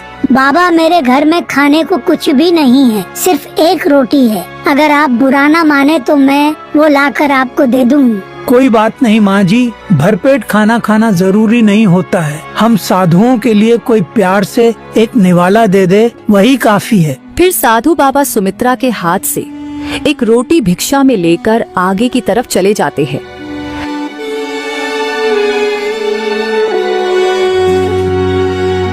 फिर वो चलते चलते जमींदार के दरवाजे पर पहुंच जाते हैं और आवाज देते हैं, भिक्षा मदेही, भिक्षा मदेही। ये आवाज सुनकर जमींदार की पत्नी मालती गेट पर आती है। प्रणाम साधु बाबा, आइए आइए, अंदर आइए और बैठिए, मैं आपके लिए खाने का इंतजाम करती हूँ। फिर साधु बाबा जमींदार के घर में जाकर बैठ जाता है और उन भोजन का इंतजार करता है। तभी जमींदार वहां आ जाता है। साधु बाबा को अपने घर में देखकर उसे बहुत गुस्सा आ जाता है और वो अपनी पत्नी के पास जाता है। मालती, मैंने तुम्हें कितनी बार कहा है कि किसी भी भिखारी को घर के अंदर नहीं लाना है, और तुम आज फिर से इस बूढ़े को घर के अंदर ले आई और बिठा दी। मैंने तुम्हें कितनी बार कहा है कि हर किसी को घर के अंदर नहीं लाना है, और ना ही मुझसे बिना पूछे किसी को कुछ देना है, और ना ही किसी को कुछ खिलाना है। जी, आप ये क्या बोल रहे हो? थोड़ा धीरे बोलिए, साधु बाबा है, अगर वो ये बात सुन लेंगे तो आपको श्राप दे देंगे। अरे ये क्या श्राप दे देंगे? मैं बहुत अच्छी तरीके से जानता हूँ इन ढोंगी बाबा को जो भेस बदल कर मांग मांग कर खाते हैं, और तुमने बिना सोचे समझे उसको घर में बिठा लिया, पूरा घर भी गंदा करवा दिया। मैं अभी उस ढोंगी बाबा को भगा कर आता हूँ। लेकिन साधु बाबा जमींदार और मालती दोनों की बातें सुन लेते हैं और वो बाहर आकर गुस्से से जमींदार से कहते हैं, मैंने आज तक तुम जैसा घमंडी सेठ नहीं देखा जो घर आए हुए संत का इतना अपमान करे। मैं तुम्हें श्राप देता हूँ कि तुम एक लोमड़ी बन जाओ। साधु बाबा की श्राप देते ही जमींदार उसी वक्त एक लोमड़ी बन जाता है।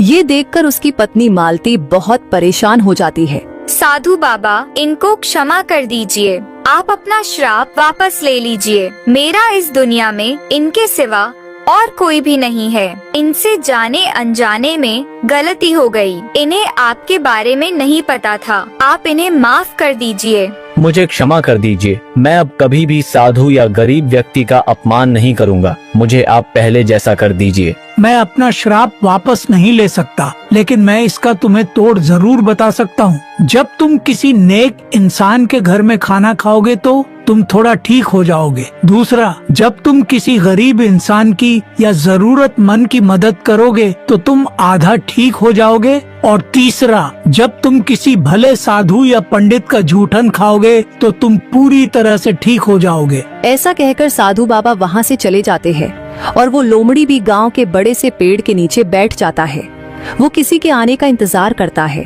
तभी थोड़ी देर बाद वहाँ से घनश्याम सेठ गुजरता है और वो लोमड़ी को देखकर कहता है, अरे यार, ये कितना गंदा है, मेरे कपड़े गंदे हो जाएंगे। इसे भगाओ यहाँ से जल्दी से। जंगली जानवर कहीं का पता नहीं कहाँ से चले आते हैं। चल भाग जा यहाँ से। फिर घनश्याम सेठ का आदमी जैसे ही लोमड़ी को मारने के लिए आगे बढ़ता है तो वो लोमड़ी वहाँ से भाग जाता है। ये सब मेरे कर्मों का ही फल है। मैं भी सभी के साथ ऐसा ही करता था। अगर मैं ऐसा किसी के साथ नहीं करता तो आज मेरे साथ भी ऐसा नहीं होता। हे भगवान, मुझे माफ कर दो। अब मैं कभी भी किसी के साथ ऐसा नहीं करूँगा। फिर लोमड़ी चलते चलते गांव में भोला के घर के बाहर आ जाता है। भोला और उसकी माँ दोनों दिल के बहुत ही नेक इंसान थे। वो अपने घर पर आए हर एक पशु पक्षी को खाना दिया करते थे, भले ही उसकी माँ बीमार क्यों न हो।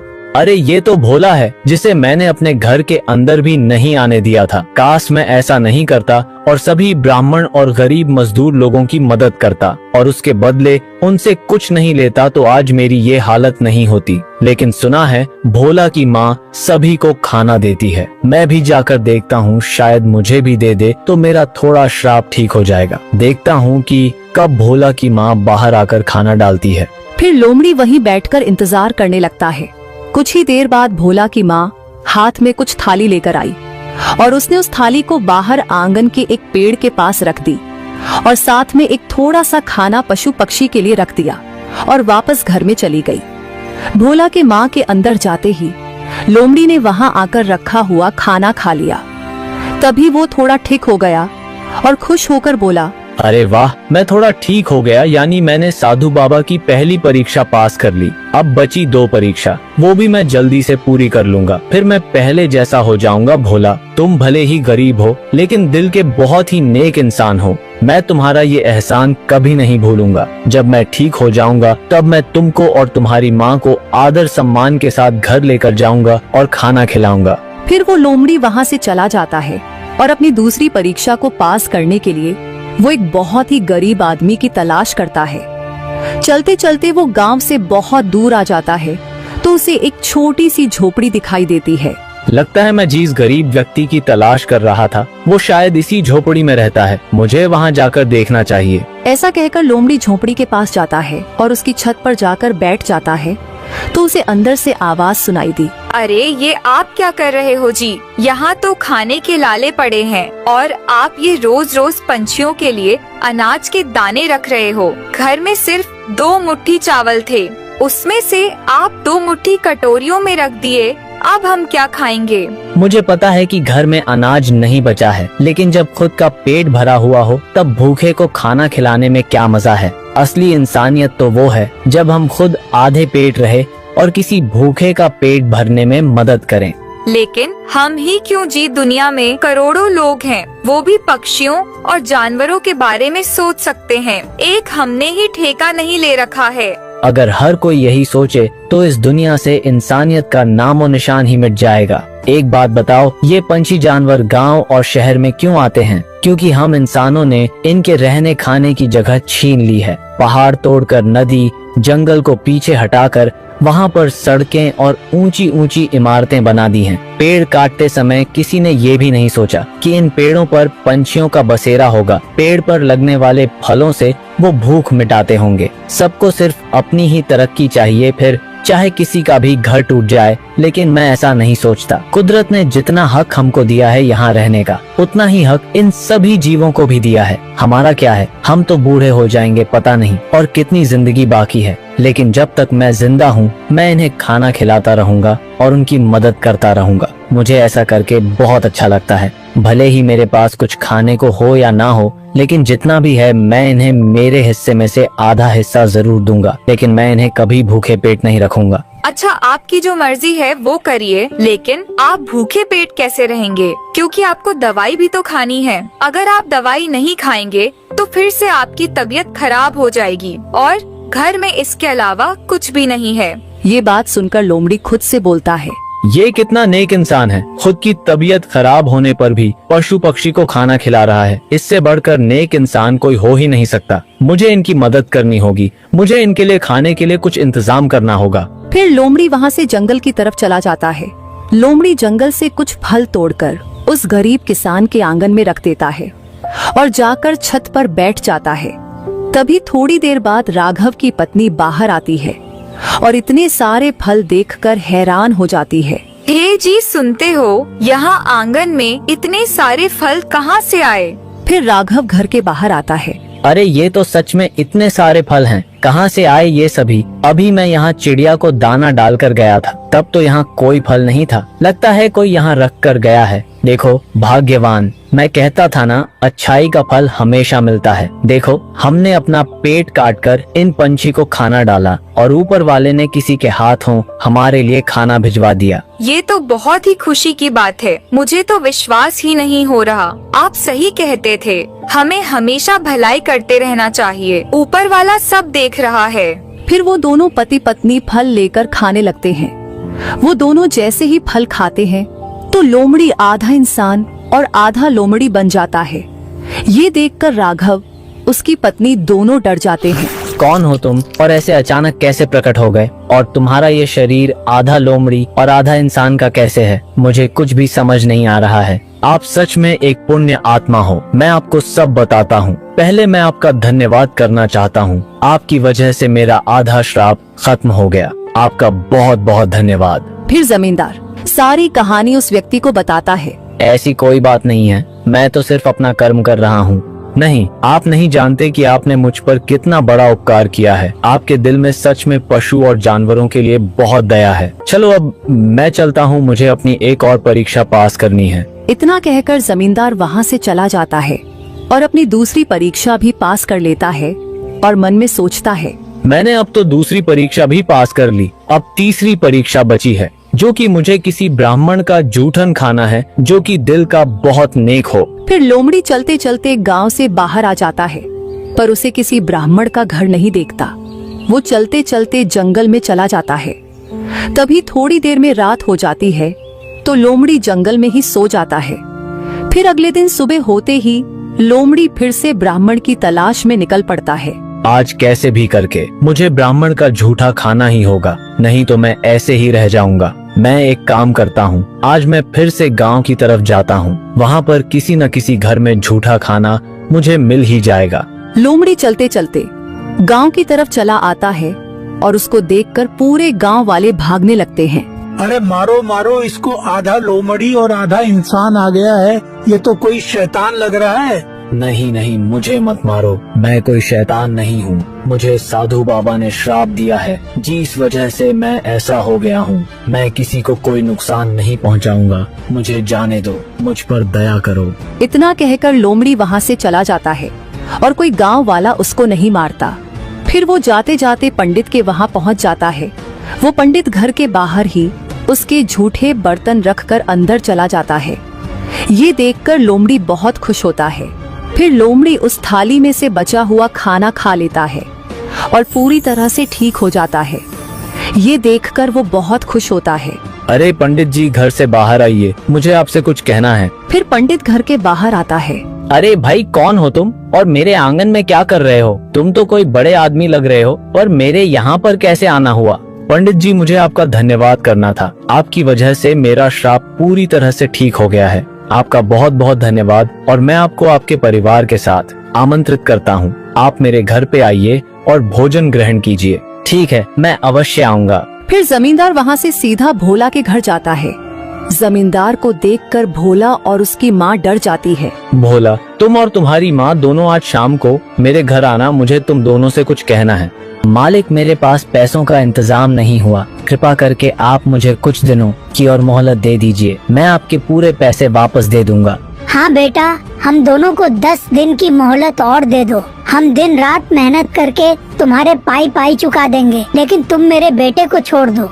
आप चिंता मत कीजिए, मैं इस बारे में आपसे बात नहीं कर रहा हूँ। मैं आपकी जमीन के सारे कागज और घर के सारे कागज वापस दे दूंगा, इसीलिए मैं आप दोनों को अपने घर बुला रहा हूँ। इतना कहकर जमींदार अपने घर के लिए निकल जाता है।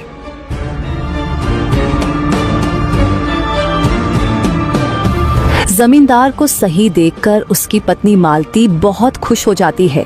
देखो भाग्यवान, मैं बिल्कुल ठीक हो गया हूँ और तुम मुझे माफ कर दो। मैं तुम्हें हमेशा दान धर्म करने से रोका करता था, आज से मैं तुम्हें दान धर्म करने के लिए कभी नहीं रोकूंगा। अब मुझे सब समझ आ गया है, इस दुनिया में दान धर्म से बड़ी चीज और कोई नहीं है। इंसान के साथ ऊपर केवल उसके कर्म ही जाते हैं। मैं भी अब सब गरीब के जमीनों के कागज उन्हें वापस लौटा दूंगा और आज से रोज गरीब ब्राह्मणों को भोजन कराया करूंगा। तो दोस्तों, हमें इस कहानी से यही सीख मिलती है कि हमें कभी भी घमंड नहीं करना चाहिए और जरूरतमंद लोगों की हमेशा मदद करनी चाहिए। मेरा जो YouTube चैनल है, आप इसको सब्सक्राइब कीजिए। देखिए, ऐसी बात है कि आपके सपोर्ट के बिना कुछ भी नहीं हो सकता। लोग कहते हैं कि मेरे एक सब्सक्राइबर से क्या हो जाएगा। आपके इस एक सब्सक्राइबर से बहुत कुछ हो जाएगा। अगर आप मेरे इस चैनल को सब्सक्राइब करेंगे, तभी एक एक करके मेरा सब्सक्राइबर बढ़ेगा और इस तरीके से मैं आगे बढ़ सकता हूँ। तो मैं आपसे निवेदन करता हूं कि आप मेरे इस YouTube चैनल को सब्सक्राइब कीजिए और मेरी आने वाली वीडियोस को आप लगातार देखिए। मुझसे कोई गलती हो जाए तो मुझे आप बताइए कि क्या मैं सुधार कर सकता हूं, और आने वाले टाइम में मैं अच्छा कंटेंट लाकर आप सबको नए नए वीडियोस के थ्रू